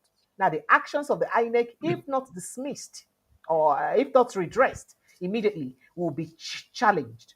The Labour Party, as a responsible organization, will do everything within the laws to ensure that all efforts of INEC to intimidate, harass, and ridicule the Labour Party will be resisted. The Labour Party has built reputation in the last 23 years as a party of the masses. They don't talk finish, then sign them. Who sign an obiora for your brother? Then sign them. So INEC cites. You know, Wiki has brought some form of new. Make I tell you what INEC talk now. Sir, Okay. Talk. Okay. So as they be the talk, one Kenneth Asogwa Usman come talk. Say we be person who put map for talk for them. Say that it's unfortunate that the Labour Party's candidates under Abure are missing from the list. It's heartwarming to see that INEC is beginning to effect that's another person for the Labour Party. INEC is beginning to effect the Supreme Court judgment, which affirmed Senator Nenadi Usman as the authentic chairman of the Labour Party. We all of us join together for this other thing, urge INEC to step in by officially recognizing Senator Nenadi Usman as part of the party. Now, INEC on their own, they talk, say, then they cite the Supreme Court judgment of April, say, now they decide for what's happening. So this one, it be like, say, sir, are you laughing? You know. It be like say it go long well because Arabambi was in an interview with a television station earlier today, and in fact, I will get to play later on waiting Arabambi talk for inside that. We go play waiting Arabambi talk for inside that interview because in the vex, he said no. The court does not have. So sorry, INEC does not have. It is even quote law. In quote legal terms. Precious. You see how stupid. You see how clannish. Let me borrow from our new elder statesman. You see how stupid, how ignorant, and how clannish Abure has turned himself into. If you recall, this same Abure, immediately the Supreme Court judgment was delivered, was the one calling on INEC to implement the judgment of the Supreme Court.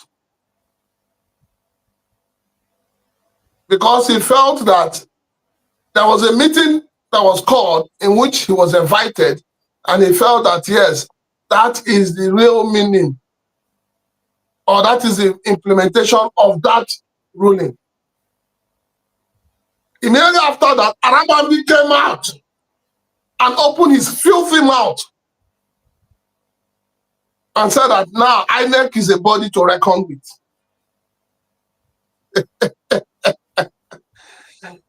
But suddenly, INEC has gone back to the drawing board. They're not reckoning again now. Yes, now, INEC has gone back to the drawing board. They forget that INEC has its own internal legal team. And the legal team has looked at that judgment holistically. There's a clause people keep missing in that judgment. It says nobody should interfere in the internal mechanism of the party. You know what it says? That the party should go and resolve. And people are not thinking, people are not asking questions. The case in question, who took it to court? Was it not Nenadi Usman? Yes. And what were they challenging? They were challenging the fact that there has been a caucus meeting. And the party has met and said that we no longer want this man as our leader. But Abure went from High Court to Appeal Court and got frivolous judgment that gave him a staying power. And that was why the Supreme Court said that these lower courts have no right to interfere. And what is the internal mechanism of the party? The party has held a meeting and said, we don't want you as our chairman. And the party went ahead to appoint a caretaker committee. And I keep saying, the leader of the party, as of today, is Oti, the governor of Abia State. Because he's the highest office holder in the party. Good. That is why Charles Soludo, the solution. The man who does not believe in one term. The man who does not understand that the gray hair on his hair is wisdom. That has allowed a young small boy like Peter Obi to rubbish him. That is why he had the temerity to tell you that ABGA is endorsing Mohammed Tinubu 2027. And nobody questioned it. Because that is the supremacy of the party. That is how parties work. Abure, Apapa, and Arabandi, they are trying to live in illusion. They don't want to face the fact. They don't want to face the reality. And that the reality is that the governor of Abia State, as of today, is the leader of the party. So if they have held a meeting with him present as the leader of the party, and they say, chairman, step down, the honorable thing is to step down. So now suddenly INEC has become a clueless organization. INEC has become useless and stupid just like them. So they believe that stupidity must reign supreme. That's what they believe in. Now that INEC, suddenly the spirit of doing the right thing has enveloped INEC. And INEC is doing the right thing. Now INEC has become an organ that should be, talked down on. See how your politicians are? And then you need to ask a question. What is it about the party chairmanship that Abure wants to die? What is it? You're not in power, and you want to die. Okay, Abure wants to be chairman for life. That's the question we need to ask. Abure needs to come and tell Nigerians what it is about, being the chairman of Labour Party. That is, he's bent on, doing everything to remain there as the party chairman. So for me, I give kudos to INEC for doing the right thing. Let them go back to their drawing board. What INEC has done what it should do, and that is the right thing they should do. We must begin to obey the rulings of our courts if Nigeria has to move forward. All right, sir. So make I quickly enter inside. Some time don't reach for us to open phone line, but make I touch on a few security issues randomly. To begin with, we here say, all right, troops of Operation Wellstroke don't continue to record significant gains for inside the mission, as in restore peace and security for inside Benue State, because they recover arms, neutralizing bandits and destroying criminal scams for inside. In fact, they say they get plenty arms for Fulani headsmen hand way they run away, we run for inside Benue State. I just thought to drop that. But in another I'm happy. Congratulations to Nigerian Army. I'm happy that they are taking steps to rid our nation of these bandits. And I'm also happy that the army has been sincere. They've come out to tell you that those they arrested and those they killed are Fulani headsmen. Like your president was claiming that it's a communal clash. So it's a good one in a good direction. Congratulations to the Nigerian Army. I know they can do it. I know they have the will. And I just believe that all they want is for the government to have the political will to support them. All right. Okay, so moving on to another conversation. Can you hear me, sir? Loud and clear. Yeah, moving on to another conversation. We also hear say Igbo Union don't tell Southeast states, make them ban open grazing and form a vigilante against herdsmen attacks. As herdsmen attack don't they very rampant now for Southeastern states. So state you don't reach time where we say the governors of the states go ban open grazing and also form vigilante against such attack. I thought to drop that there. Now talking about such herdsmen attacks, Plateau women don't threaten say they go naked waka for road. Say them go naked waka for the government since government don't really protect them. Say you don't reach time where we say they go naked, come off cloth protest for government. Make government understand within the thing they do them for body and how painfully they say they no fit secure them. And this well, let me get your reaction to this conversation. Well, nakedness this doesn't surprise anybody. They shake anybody. Yes, because tomorrow they'll tell us a political nakedness. Just like you have political oro in Lagos. Since after the political oro, who they respect oro again?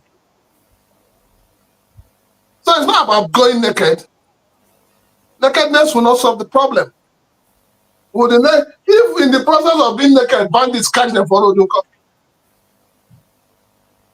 so it's not about being, for me, it's just that people need to be intentional. Whatever they're doing. It's not about going naked. The nakedness does not, it doesn't stop killers from killing who they want to kill. It doesn't stop mob attack. It doesn't stop the Fulani headsmen to come and do their evil and go away. So if you walk naked, maybe they want fresh air. They want me please touch them all over.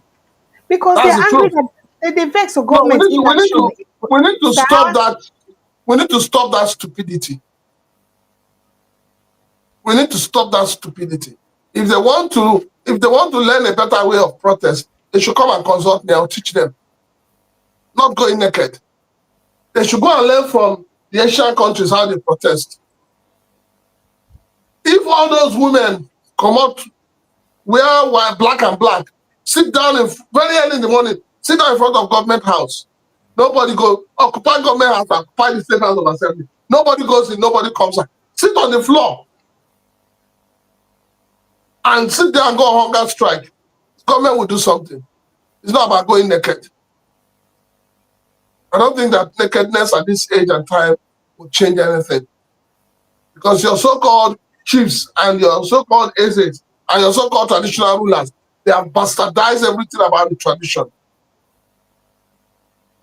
When nakedness walked was when about women riot. You remember? When you go say you see naked woman, you will see and will be man, say, shame going to catch you. But these days, people go post stuff on internet now.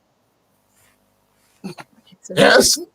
Okay, You sir. know. So All I'm right. talking about the Southeast, not with the set of governors you have in the Southeast, not with the likes of Opus Odimba, who have always been somebody who supports everything open grazing. You can't have somebody like Opus Odimba and you want to have a peaceful Southeast, you know? He's not a man of peace. He's part of he's the problem of the Southeast. He's the problem of Imo State. A governor who doesn't stay in his state. He governs the state from Abuja. A governor who keeps telling you on social media he has built roads. Meanwhile, there are no roads in Imo State.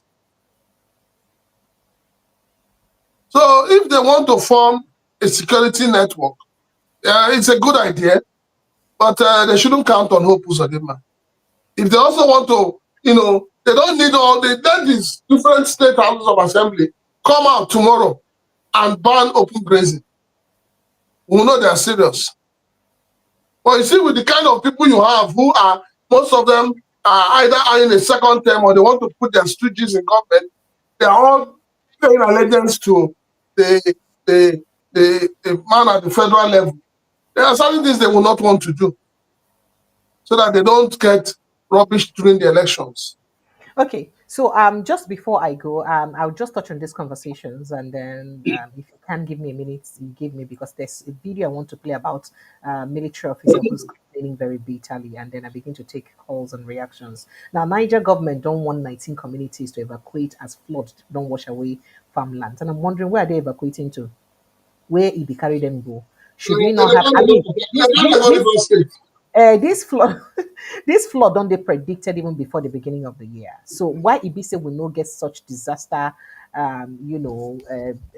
management agencies in corner to ensure say they move not just the people and their properties to a safer place before those things and start. Why Ibise as it don't start like they tell them, yeah, we'll move to go where really? Because there are some people that they really don't have anywhere to go to and no place to go to. We also hear say rainstorm don't destroy about 50 houses for Plateau community. That's about it. And these things keeps happening. There is also a story about dispatch riders being arrested in Abuja for distributing illicit drugs. And this is not the first time we're hearing this. But whilst we're looking at this conversation, now there is a video of a soldier where they complain very bitterly. First of all, I think they laud the government for the way they use tank, the way they use receive super falcons, right? So, in this viral video circulating on X or AKA Twitter, he captured a visibly emotional Nigerian soldier calling out Bola Ahmed Tinubu and the political office holders generally over the neglect of military personnel in favor of celebrities and politicians. Now, in the video, the soldier passionately questioned why Super Falcons played. I mean, that they just played for only one month. Perhaps they prepared for 3 months before 1 month, or they worked for just three months or 4 months, and they were awarded 150 million naira each. But say a soldier go work for 35 years, yet in everything we're concerned in pay, if you know even reach 10 million naira, that was that fair? I didn't use his exact words. He complained very bitterly, and I go like, and the thing don't they go viral. And there were some threats he issued. Waiting they like saying a threat, or maybe not just really threats, but they like saying a threat because you can they compare the kind of things that happen for other African countries. Say maybe we need that kind of thing to happen for Nigeria so that they could be rescued for Nigeria. I hope say they no go cut Mashalam, but make we watch waiting if be saying talk. I'll let you react to that. Wow. Nigeria, our country. It is fine. This video where they do I'm like this. Wow. Nigeria, our country. It is fine. This video where they do I'm like this. I they do this video. I dedicate this video from the seat of councillor down to the seat of president. This video na fauna. In fact, to all our leaders, Now no see am. Person just do work for 3 months. You know even reach a month. It will be 3 months. Nigeria president is signing 160 million for each person. All the players, they are 24 if I am not mistaken. 160 million for each of them. And all the coach, they are collecting 80 million. 80 million. All the player, president give them 3-bedroom flats, each of them. And a Nigeria soldier, #1 security of this country, money where they pay him from the very day where the person go join army till 35 good years. That is when you have luck to serve the 35 years. Plus the one where they will pay you, say you don't retire, may you go rest. If you join them together, you know rich money, whether they give those gears where do work of 1 month. The money where they give each of them now, join them together. They throw off where they even win, you know richer. They say they make Nigeria proud. A soldier that have been suffered, die, some of them no return, go their village with their hand. Some no go with their ears, some no go with their two legs, some no go with their spinal cord, some died in the bush like animal, bed in the bush. Animal eat their flesh, they were nowhere to be found. Money where they pay them for salary. A private soldier that pass out today, money no reach 110, 130, he no reach. Before they go even pay that money, all the stone and the wood, all of them go cry before the money go come. And person will just work for 1 month, they collect 160 million plus apartment. Wetin soldier do now? Wetin soldier do the country? When the whole die, when soldier they die, some go join today, they don't even chop 1 month salary to bury him as a hero. Money no day to bury him. Some no even chop 2 months salary. Money no day to bury him. A senator, they collect 29 million every month. Money where soldier work for 35 years, you know even rich money where senator they collect for 1 month. Those years now, they collect 160 million. Because they win the trophy. And the trophy no even reach, wait till the guy that give them. Plus the one where governors donate together. Well, the only thing when me at the thank God be say, nobody they bribe debt. If debt come, nobody they bribe her. Take this one, I bet no kill me. Take this one, I bet no kill my children. You know, if you don't come, you don't come. You never take Buhari, don't go. I want to see person who go right and see as Buhari go there, now him be president for there. I want to see the person who go right and come corridor. The way that they bring animal husbandry, Bobo history, Bobo for the country. See, if Abacha no fit carry this word, this country, go grave with them, go there for there, nobody go fit do them again. And I still they talk this thing, one day God will climb horse, enter Jerusalem. That way they sing Hosanna, Hosanna, Hosanna for freedom, happiness and joy. God will come out Israel from the hand of Egypt that time. That the same God will locate Nigeria one day, where military go come out from civilian hand, where joy go there. One day, God will use one civilian for there, he go still use them for Nigeria, when Nigeria will still better. House where soldier they sleep for barrack, even a senator dog will not go fit enter that room. Well, I say thank God. The Buhari don't do it when you don't go, Abacha do it when you don't go. Well, I thank God. The thing when soldier do now go talk. Because God they have where you know they sleep. That God where you know they sleep every night and day they see him. And that is him God go fight for soldier one day, especially other rank. The kind God where use other rank for another country, you go use one other rank for this country. And by the special grace of God, it will come to pass. See the time where they do this video, 2:52 a.m. Now they do this video. So today, now 30th July 2025. Now they do this video. So please, anybody who see this video, let me they share them, they carry them, they go. God will fight for one country where other rank go there. That the same God, he go fight for this country. One other rank go come out this country. Where would they so? He go come out them. The way God used Moses come out Israel from Egypt hand. God will use one other rank come out this very country from pains, from tears, sorrow, everything. What would they pass through? And I just they do on our own. That God they watch. Like as I talk, now get money. Now children know they did this country.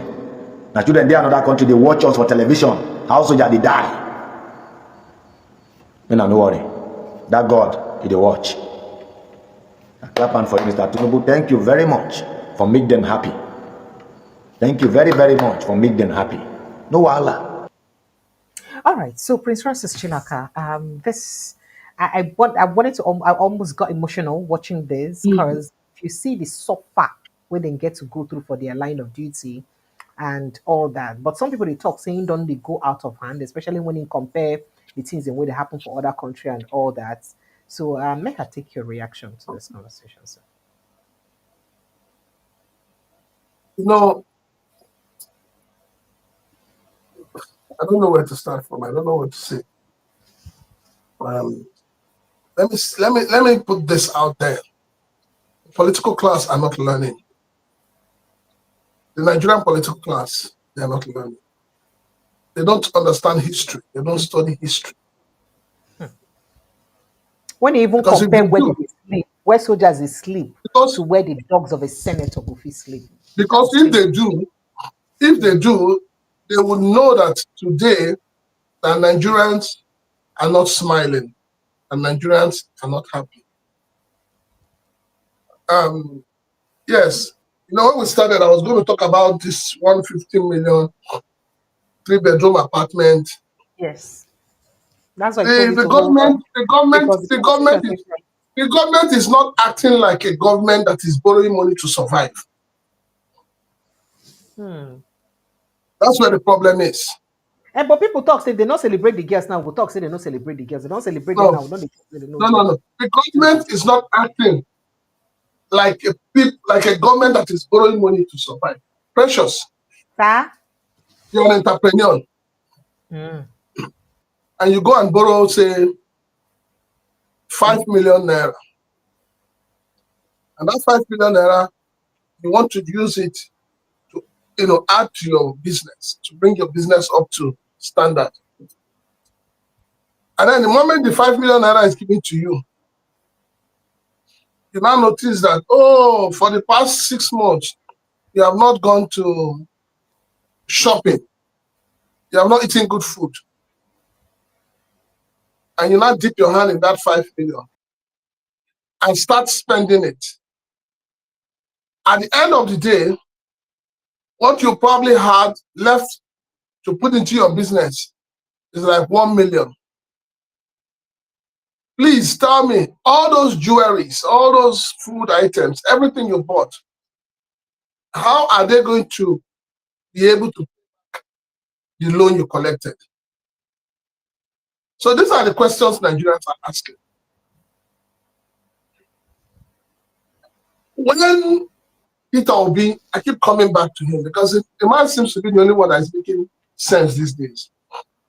When he said that governance is not rocket science, people wanted to kill the man. But the truth is that governance is not rocket science. Governance is your ability to manage and to put things in perspective, which they have not done.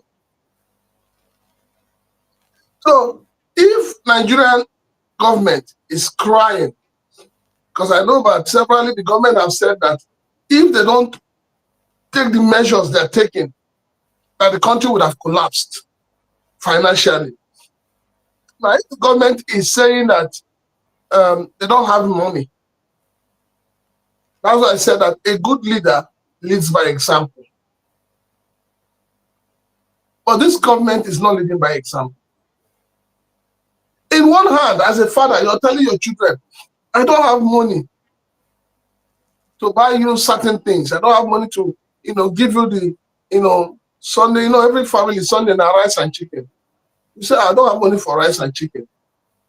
But you have the money to go and check into a 5-star hotel, go for their buffet. Who is lying to who? This is where the government has placed Nigerians. The government, in one hand, is telling Nigerians, we don't have money. But on the other hand, the government is spending as if they're under a curse to spend.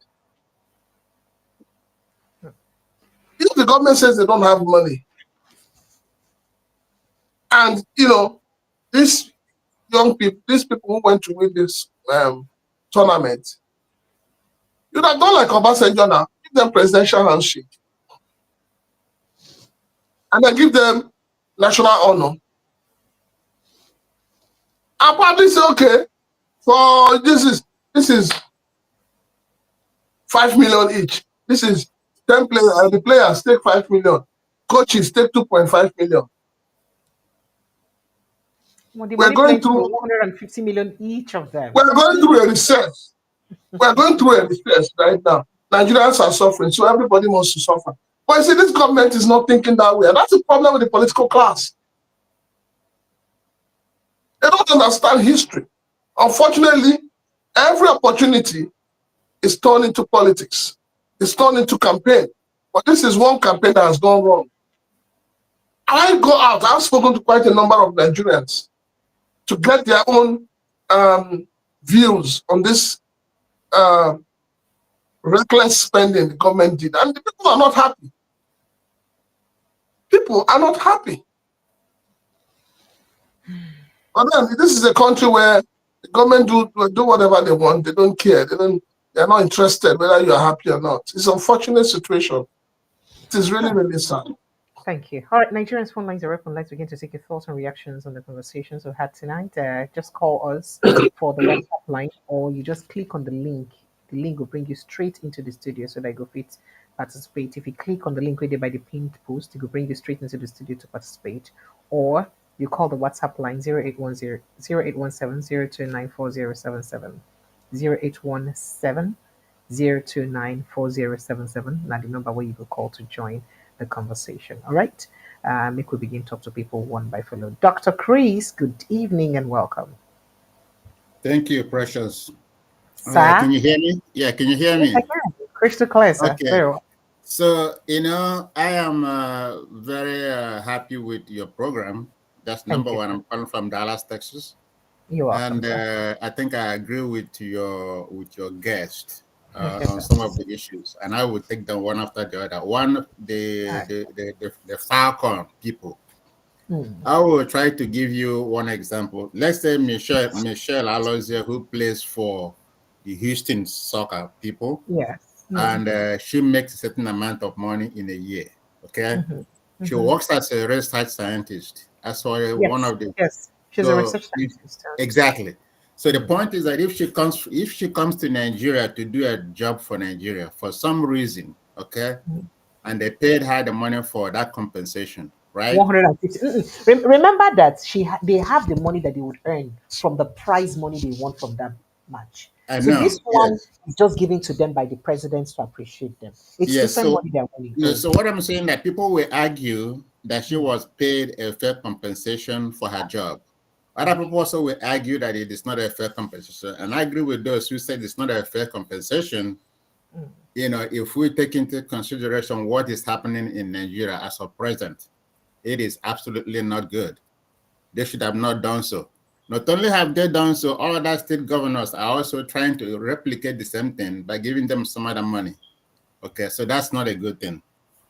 The other thing is that if Nigerians actually listen to what Bola Ahmed Tinubu said before he came into power, he said that he was going to reduce your purchasing power. That means that if you are eating 3 square meals a day, right? He reduces your purchasing power, and now you cannot eat 1 square meal. That's what he said, right? If you're living in a 3-bedroom flat with your 3 children, right? If you reduce your purchasing power, that means that you're cutting that 3-bedroom flat to about 1 or 2. That's what it means. So if you have 5 children going to school at the same time, you can no longer afford it. You're going to have 2 children go to school. So exactly what he said he would do is what he's doing. I don't know why Nigerians don't understand it. That is what bugs me the most. Because if they understand it, Bola Ahmed Tinubu will never come and say, vote for me the second time. Never.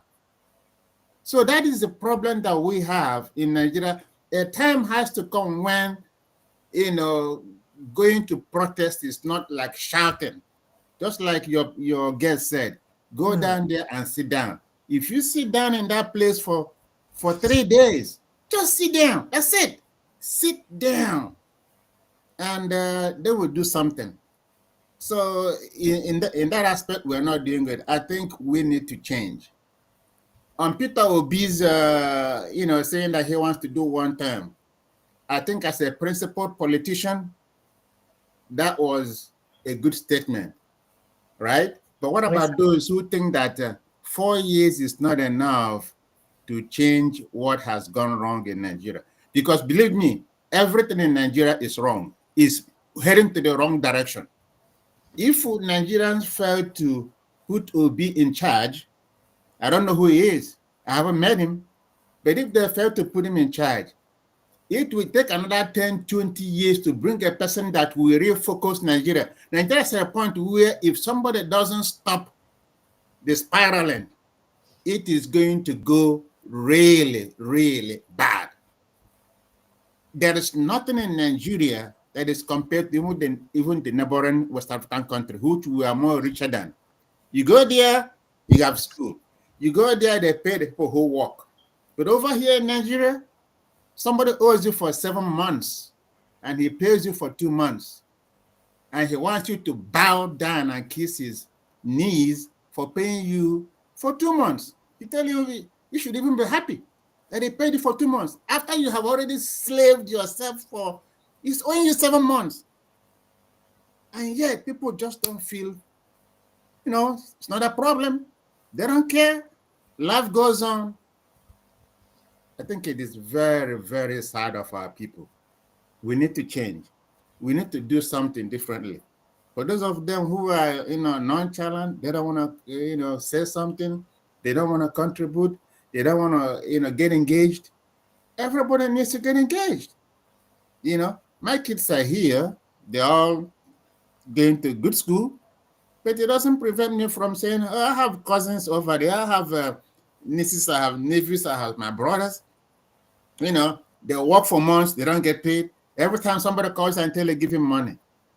Well, you know what they're asking you? People that doesn't, like he just said, people that don't call you for money are calling you for money because they don't have anything. As a matter of fact, one of my relations called me yesterday. He said, listen, he said in our village that the lady was cooking soup, right? She just turned around. Somebody came in and stole the pot of soup. Can you believe that? Have you ever heard that before? That somebody came in and stole a pot of soup that was on fire. Can you believe that? That is how hard things has become. I have never heard before. When I heard it yesterday, my mind was blown away because I have never seen a place where somebody put a pot of soup on fire and somebody came in and took the entire pot while it was hot. By the time the woman turned around, the pot has disappeared. Are you telling me that that's how Nigeria is going to survive? Somebody stealing a pot of soup? And somebody's over there, he doesn't care. He doesn't care. And also somebody is being told to, they give you 500 naira, and somebody also who is there is giving another person 500 naira to go and campaign. And you think that's how life is going to be? Thank you, sir. For 200 million Nigerians with everything that we have? It is so sad. Very, very sad. Very sad. Thank you so much for coming in. I appreciate that's my you. comment. Sir. Thank you. Thank you. Thank you very much. Enjoy the rest of your evening, sir. Hello, good evening and welcome. Hi, good evening, Precious. Thank you, sir. Yeah, this is C2 calling from Freetown, Senegal. C2, how you day today now? I'm good, you? It have stayed. I'm great. Go ahead. I said I'm great. Precious. Sir? Yeah, good. I just want to correct some impression from Prince Chinaka. He said something about in Southeast, women don't have mouth, they don't respect women. That's absolutely blatant lie.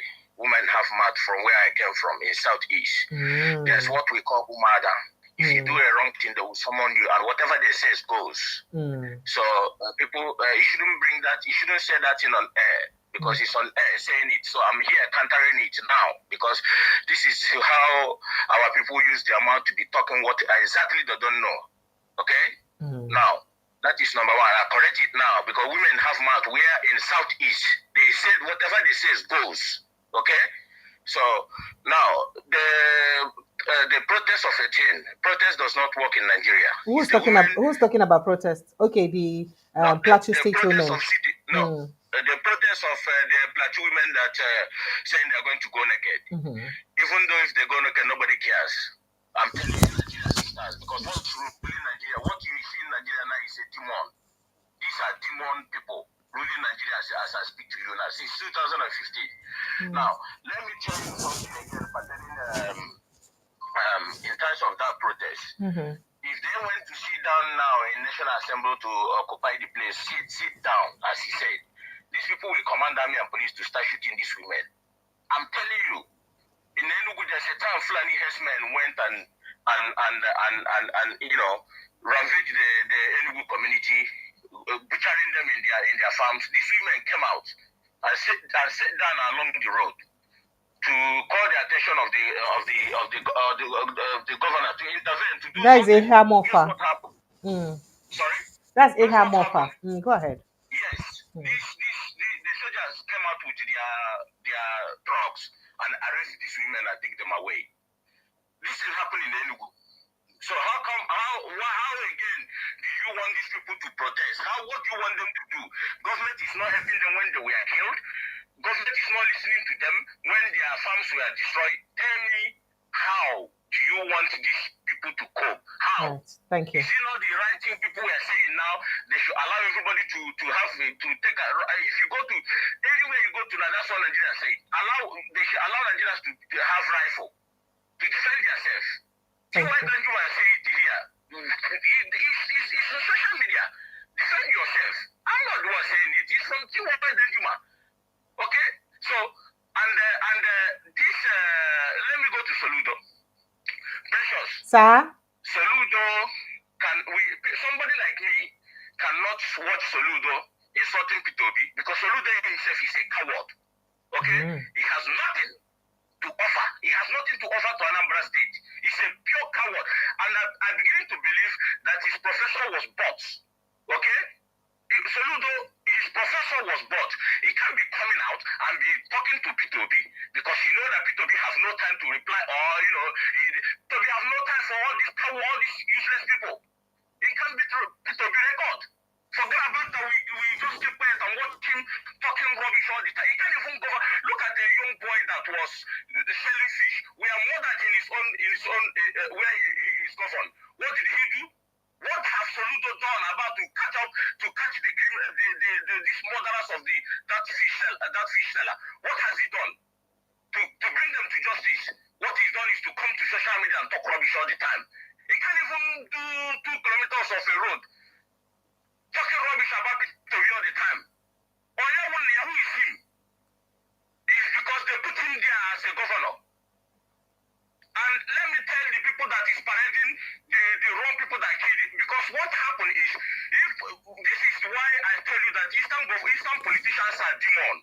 These people don't supposed to live. Eastern politicians, I'm telling you, they do evil thing, they parade the wrong people. Don't forget, I share a video where they were parading some people that they are the one that killed that guy that sells fish. Catch the real killers, because you will go to prison now and bring some innocent people to come put it on social media for them to agree for what they did not do. So Ludo, bring the right killers, and don't forget that there's a politician from this thing that were killed. The people that killed them escaped from prison. The owner of those people will ask you question anytime you come out from, you finish your tenure. A politician were killed in Anambra State. So Ludo, the killers were caught, and they later escaped from where they were kept. And you didn't say anything. Up to today, it's Peter Obi. Anytime Peter Obi calls, you talk. And Precious, before I go, I want to say something, please. Give me 1 minute. Let me address the people in Southeast who are now calling, I don't know what was it the traditional rulers or whatever they call their name, who are calling for people should begin to form vigilante should then allow open grazing. They are calling governors. Who are these governors that are calling? Governors that have been controlling the north? Is it the people that are going to defend our people? Shame on them. Let me tell you, Nnamdi Kanu single-handedly defended our people, and I'm about to say it. Created ESM. Go is some record. What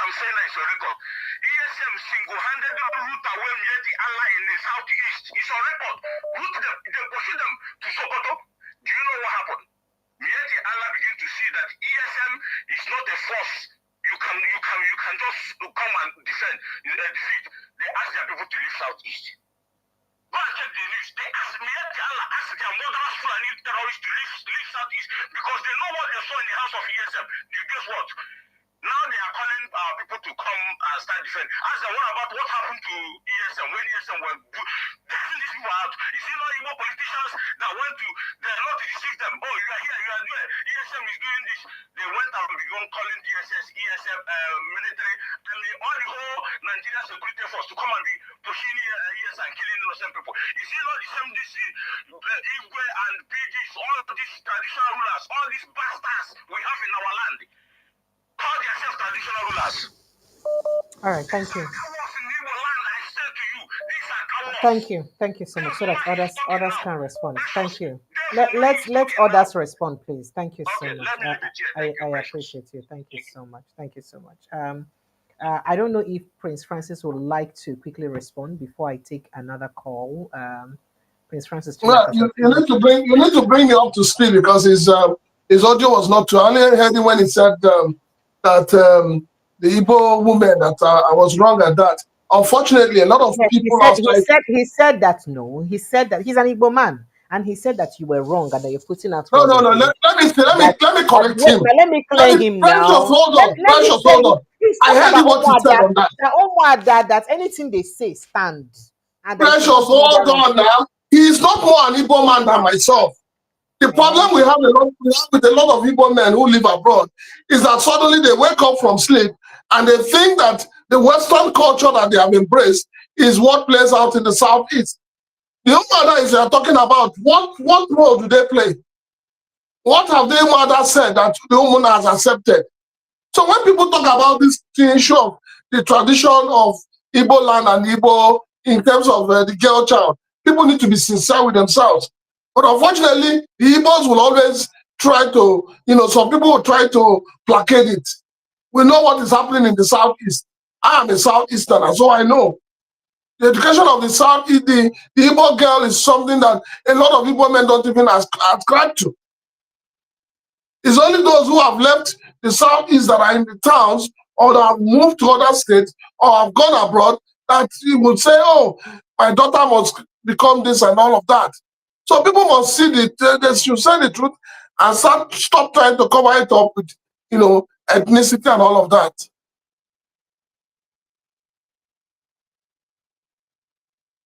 All right, so sincere apologies. My phone lines are still buzzing. Sincere apologies. Okay, I've got someone else on the line. Hello, good evening. Is this T.Y. Danjuma? Hello? Hello? Are you there, T.Y.? Mr. T.Y., are you there? Mr. T to the Y, are you there? Well, it be like hello, Precious. How are you? Where did you leave us to? Welcome. Go ahead, please. Yeah, happy Sunday. How on a day? A happy Sunday to you. Welcome. I don't know whether that the person wake up before the call again, but no vex. Just be on the line. Make I take this call. Hello, good evening. Okay, I agree to. Good evening, my sister. Prince, I said I agree. Very well, thank you. How about you, sir? My brother, how you doing? It's okay, coming from Would you? Welcome. Just yes. I just give me a want to second, talk please. about. Okay. TY, just give me a second. All right, then. Go ahead, please. Thank you very much for the opportunity. Thank you. I really appreciate the opportunity given to me. Thank you. First of all, before I go straight to my point, let me correct something from my Chilaka. Chilaka is a fantastic man, but what he said about our women, I swear to God. This one way first hail him. No, I'm not trying to get angry with him, but I want to correct the impression. I don't know exactly the part of Southeast he comes from anyway. Yeah. He's a prince, so he's a prince. And he's an heir to the throne, so. Remember in Igbo land, our women seem to respect princes and all these kings a lot. Maybe that's why he didn't know the role our women play. Before that man, I come from the Delta North. We are very, we know that Delta is a very Delta North. That's why I come from the rural. Let you know where I come from. women in our town are very powerful. Let me tell you, if you're a woman, you married to somebody and live with your husband, and they make an investigation regarding that person you are dealing with, no matter how high place your husband is, you will be dealt with. Our society our women is powerful in the sense that men give them their own space to do their own thing. They are so powerful, woman are in our place. Let me tell you, if you go for a burial in woman's place, when you're in a burial now, and you didn't give them what they want, that burial, all of them are going. They are very powerful. So that's why I'm surprised of what Mr. Kilaka is saying. And our people, our women goes to school. That even if our women child or female child, they go to school without any destruction. All right. So. Okay. Right from time was. No, I want to correct that question. I don't know exactly what part of Eastern region they come from. But I'm telling you, I'm not supposed to be sure where I come from in a international TV like this. Now, where I'm going now is this. Let me now contribute to what the topic is all about. You see, Soludo, when he was campaigning, I was part of those, clamoring for him. Even I was campaigning as well. But as he won and kickstarted his journey into governance, and then I realized that this guy is a riffraff. He just empty vessel. I don't know where he got his university professorship. Look at the kind of people he employed the tax force he employed to collect taxes. Look at the kind of thing they are doing. Even this guy, that the security people he floated out. He floated to come and deal with the criminalities. Look at the kind of thing look at the atrocities they are doing. Anambra is let me tell you, Anambra today, before any other person coming in there, we do a lot of work. Thank you so much. I love you so much and continue the way you're doing. God bless you. Thank you. Thank you so much. I appreciate you. All right. Prince Francis, please continue. I say TY Danjuma, please go ahead. TY. Yeah, I hear you. I hear I him hear you too, again. my We hear brother. you back. I just like the last speaker said, I be want ask Prince Chilaka whether he know what him Obi do Charlie Wamba for. Where every time they look for Obi trouble. Prince dey laugh. I sabi anything, whether he take him wife or Not the wife. what he do and Collect where him every babe. time. Collect one of him babes. Stop quite one, You see, Eh? you see, On top of quite one. now. Now you talk and now they say how governor go they talk like that. Which kind talk be that one where they talk? I they look at him and say, how somebody will be professor go they quarrel with a common trader? Trader run once for governorship for a party where no get any representation for assembly or this thing. Straight from business, private sector. He win. He will be senior. We done the politics before. He can't run the first time. He Olule when he run the first time. He run before he can't run the second time. They can't manage, say okay. This one because my Abga. They can't say okay, make they leave him.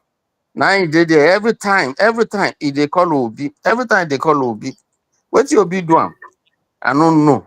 I think that's why I've been there ask. Maybe Prince Chilaka go no. But he be like say, he say he collect him babe. So I don't know. I go ask Obi. The other this thing where they look, they say, if they behave like senior brother. When Obi do him bad day, even fit tell and say, my junior brother, yeah, make you take one Russian vodka, make you take wash down. Give him. But when in they do him own, junior brother go meet and tell and say, oh boy, God bless you. Come pray for him. You know, she say who gets sense pass out of the two now? Who shows say he gets sense out of the two? But every time, no be, no be, no be, no be, no be. He talks say by the time he finish, he go down, he go make Anambra, Dubai. Now 4 years don't almost go now. I'm not sure. I'm It not will be sure taking whether now. Anambra Now, is now a looking like. process. Eh? A process. Just like we're building Nigerian tribe. The morning, the morning tells the day now. Mm. Not be somebody now don't do 2 years, scatter Nigeria. Ew. 2 years. If you don't do 2 years, if you do two, at least 2 years, you go down they see your handwork. 2 years, armed robbers still they still they ransack the place. They pursue native doctor up and down. They pursue Yahoo and people where they carry this thing. Now the achievement. Anambra, this thing where them deal, where Anambra be number one for education, pursue am. Primary healthcare, do am. CC port, Anambra na business people they be. CC port, if you talk anything about it, if you do anything. Or even the airport where because now be money now they take build money where be live now they take build them. You don't want touch them at all. These are the things we go impact, create employment, help the people, impact well on the economy. They talk about that one. Now every time when you sleep, you go to see Obi or you say Obi goes the pursue. Obi they see Obi for dream. Every time where you wake up. What kind of this human being I be that? The last thing I want, you know, election don't they reach. Election don't they reach. And I get friends who be they say uh, maybe if the man beg, if he beg will be say, you know, you know, the thing where in talk, say na mistake, say they go vote for him. But now it don't dey clear, say not be mistake now they talk, the look will be trouble. If we be tell Anambra people say, make gonna go this way. I said they go. They go shame more. I think he better know that. He go fail. He go if I go lule again. So now the things I Thank want you. to Yeah. Prince Chilaka beg. Make so when I get a channel, make una put mouth, make una tell and say, make he leave this man alone. Charlie one baffle. Rapu kwano obi leave obi no be in problem. Obi no dey look for in wahala. Obi no even if Obi want make it fail. Obi get the power to make am fail. But Obi just go there once, just go promote a Aburi person, So if you not take time, ah, na trouble na you go see you. Make I just leave, make I leave that one there. I don't, now there I won't Thank you. stop. Thank you Thank so you. much. I appreciate you. All right. As I won't take in the next call, I beg, make a reminder. And I say, we now have Facebook, Instagram, Twitter, and all those pages. I beg, not going to go follow us like your village people now. Instagram at Precious Amy TV, Facebook at Precious Amy TV, TikTok at Precious Amy TV, and of course, Twitter at Precious Amy TV. Just type that and like that. You could see us for everywhere. Follow us like your village people. And then don't forget to also subscribe here. Sidina. Just press your hand once, subscribe. Now free, oh, you need to pay money. Okay, I will know say they don't buy DSTV because you need to pay money na free. As you use click this one, or also waka go the Naked Truth TV 01.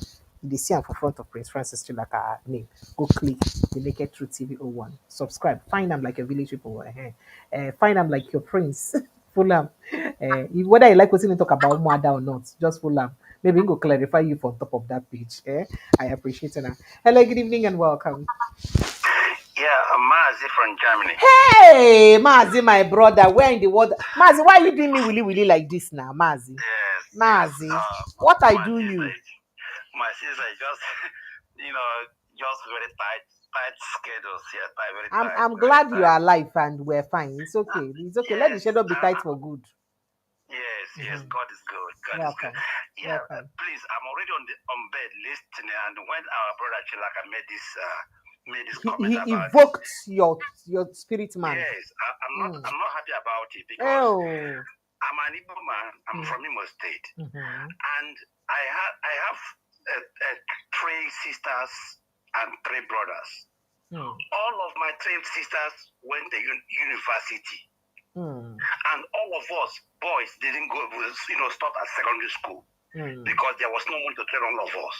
I don't know where he has this notion that Igbo people don't train their women, their girls in the school, that they don't go to school. No, I think no. That is not the point. No, correct that point, Precious. Correct that point. The point I said is that they do not allow the girls to. Okay. No, I want to correct him. What I said is that they do not. The girl child in Igbo land has no say when it comes to decision making. So he's saying that. Sorry, Maz, you cannot hear him. He is saying that in Igbo land, the girl child, the woman, has no say in decision making. That they don't have a say. So are you saying that in Igbo land, women have a say in decision making? Let me tell you, my sister, as we speak, my senior sister, my senior in my family, although all of them are married, but I had a problem with my senior brother. It was my sisters that came and settled the matter. You don't understand what we're saying. What he is saying is, in Igbo culture, we know that because women don't attend meetings, they are not supposed to, those kind of things. So according to him, hold on now, that women are not allowed to participate in decision making, like in terms of governance. So women are delegated. So whether that is in a meeting where they make decision about the welfare of the community. Women have no say. No. I don't know where he's coming from. I don't know where you get these notions. In my place where I come from, in fact, women make decisions that affect the society, the town, the villages. In your village. It's okay, no problem. Where I come from. Yeah, I agree. Tell him I agree. I apologize. Let us move forward. Okay, he said you don't win. He said you surrender, say you don't win. Say surrender. Yes. He apologize, say you don't win. Thank you very much. Please. Chilaka is a very brilliant man, and people listen to him. People listen to your program, Sister Precious. Please let us give a very correct, information. Thank you, and have a pleasant night. Thank you so much. I appreciate you. Thank you. All right. Okay. Hello. Good evening and welcome. If you want to chop us roll, good evening. Hello, good evening. Yes, Precious. sir. What is wrong?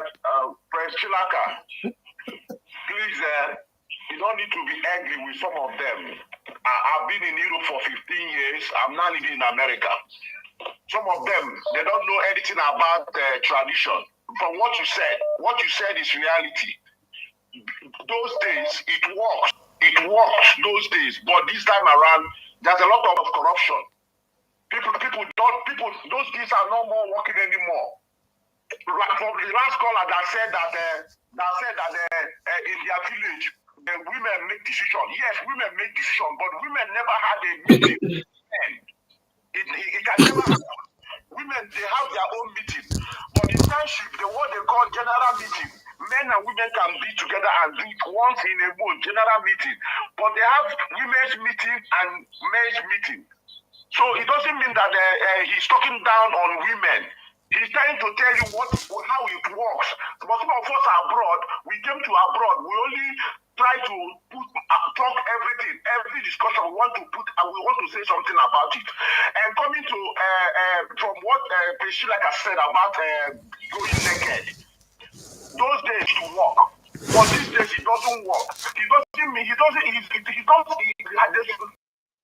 They should go back to the clip and listen to him. He said in 1929, about riot women. About women riot. But now it's going to be political nakedness. That's what he said. And that is reality, because this set of politicians we have now in Nigeria, especially in Southeast, they don't care about anything. Since 2 years now in Tinubu regime, we have seen naked women more than 2 times. We have seen them in Abuja with black and half naked. We see their breasts. Did anything happen? Nothing happened. But I don't want to talk about that one. But everything is now politics, like the way they did to Falcon. The Falcon, I want to say something. Dr. Chris said something about the money. They are talking about the money. But I went back to listening to him because in America, our people in America believe in money. If you talk to them, they will tell you America is money-driven country. They too much love money. All they know here is about money. When they see you, they will tell you you don't go. So that money, see where he's going. He's comparing that thing that girl came to do for the nation to her job. Then forgetting that football is her hobby. But there are people whose job it is too. There are people who that it is their job. So she tried to be patriotic. You know what it takes for somebody to come for that call of duty, nation's duty. It's a privilege. Thank you. But Nigeria is not a working place that people see it. In the Western world, they are trying to be there. They are trying to do something like that. So we don't need to compare her job in America and what she came to do. Thank you. We will see how APC is politicizing everything. They do not. Nobody's talking about the ladies singing on your mandate we shall stand. Nobody was talking about that. Only talking about the money. Thank you. But let me just leave that one. Hurry. Let's go to Okay. the military man. The military man that came out to speak. You know, some of us are, we go to church, we are religious, but we don't know. They said, Bible said, out of the abundance of the heart, the mouth speaketh. APC and Nigerian politicians, they should read the danger coming. Because for that guy to just look at about everything and come out from on internet and be lamenting on their welfare, army and police. Please take a tour in police barracks or army barracks. You will see their houses. You will see their toilet everywhere. Everywhere is dirty. And for him to come out to say this, that means any chance they have, they will rebel against the nation. But these politicians now, they are playing God. They don't know this. Then this on Soludo, I don't know how I will put Soludo in Igbo. We say Soludo is a slave. Soludo is a slave, complete a slave. Let me tell you, I met Soludo in the year 2000 and when he was CBN governor. I know what I did with Soludo. I know what I did with Soludo. That person, Soludo can never do any good thing for anybody. Talks of giving a job or creating job in Anambra State. This is how he talks. He used to talk and deceive people. So Soludo cannot do anything. For him to call Obi, that's the only thing he can do. Nothing more. And he's a wicked person. He's a bitter heart. Thank you so much, Pressure. All right. Thank you so much. I appreciate it. Thank you. Oh, yeah. Hello. Good evening. Oops. Okay. That was quite a lengthy call. Ouch. Oops. All right. Yeah. My phone lines don't follow. The calls were just way too many. Okay. Hello. Good evening and welcome. Oh dear. Okay. Hello. Good evening. Hello. Hello. Yes. Welcome, Daniel. Courier, please, just very quickly, so that I can release Prince Francis. Go ahead. You're welcome. Okay. Sorry. Yes. I want to go to that. This is Daniel, right? Yes. Go ahead, please. Yes, I really pity for him for coming publicly to make some of all those statements. Okay. Honestly, because it only take God to help him. And I'm waiting at the place. He made a no cut martial law. I just talk like that now. There was no way they will not hold him. But thank God he's wearing his T-shirt. He's not wearing his uniform. So maybe the punishment may be reduced, but it depends on again. But some of the incitement or the statement in which he made is not something you just show your face and start making some type of statement. Although he's angry, I understand. But again, if you're in the army, you will understand where maybe he's coming from. Like I remember till today, nobody is talking about the girl that helped this barrack. Dalori Barak, when Shekau and his boys, they were about to take over Medogri that time. She single-handedly used the jet to comb everywhere. She killed 11 students accidentally in Unimed, killed some persons, about almost 21 persons within Medogri, but she killed a lot of Boko Haram that day. Till today, that girl disappeared. Why? Nobody know. But till today, nobody know what happened to her because they gave her order not to fly, not to take any action, and she took action. Oh, she was not supposed to kill the Boko Haram people. They gave order for everybody to stand down, and she refused to stand down. And some of the people protecting the jet, because every jet normally have people that are always there to guide the jet, and people that are servicing the jet. They allowed her to enter it, and they allowed her to fly the jet. She flew the jet all from NAF Air Force Base in Benue to Meduguri to go for that attack that day. Now, what I'm saying is that the day before yesterday, on 30th, something big also happened. Order was not given, but they went there. Remember that man that I told you that they kidnapped? Hey, have they released him? The one that had to sell his car, his everything. He didn't sell the car. He tried, but he's block industrial so. But something big happened. Can you believe that they went through the backyard? You remember I told you that they made transfer of 1 million naira to those people's bank accounts. Yes, sir.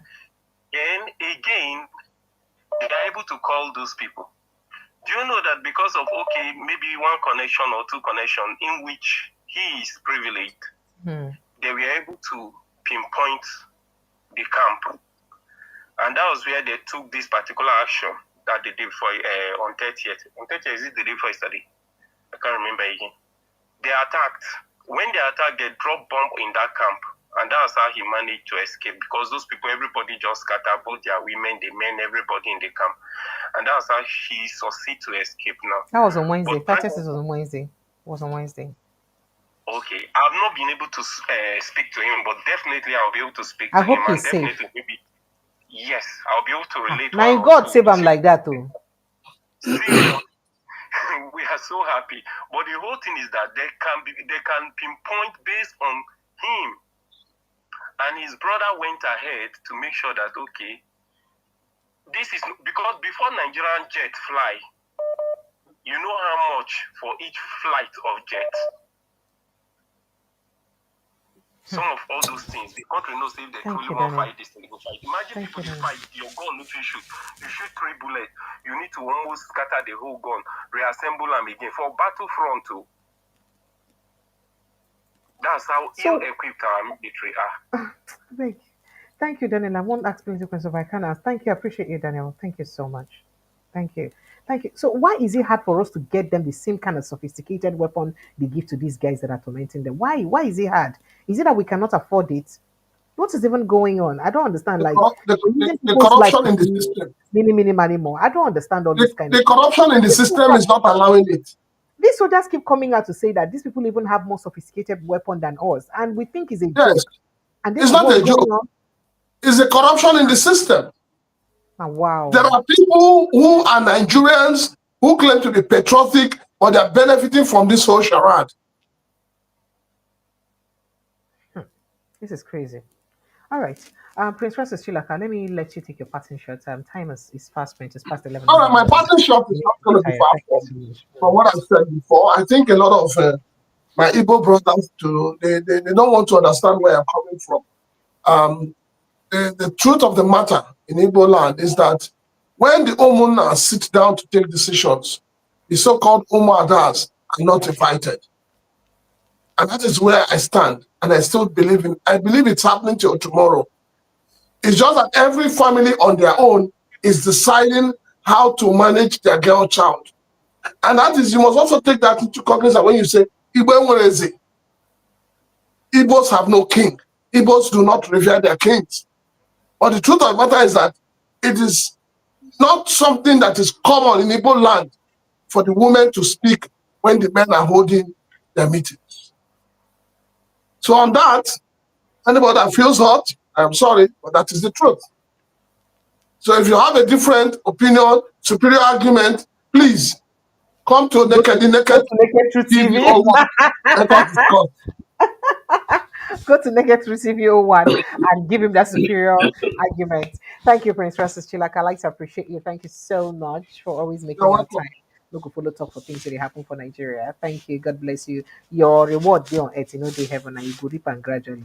Yeah, thank No you so much. problem. Enjoy the rest of your day. Wishing you a great week ahead.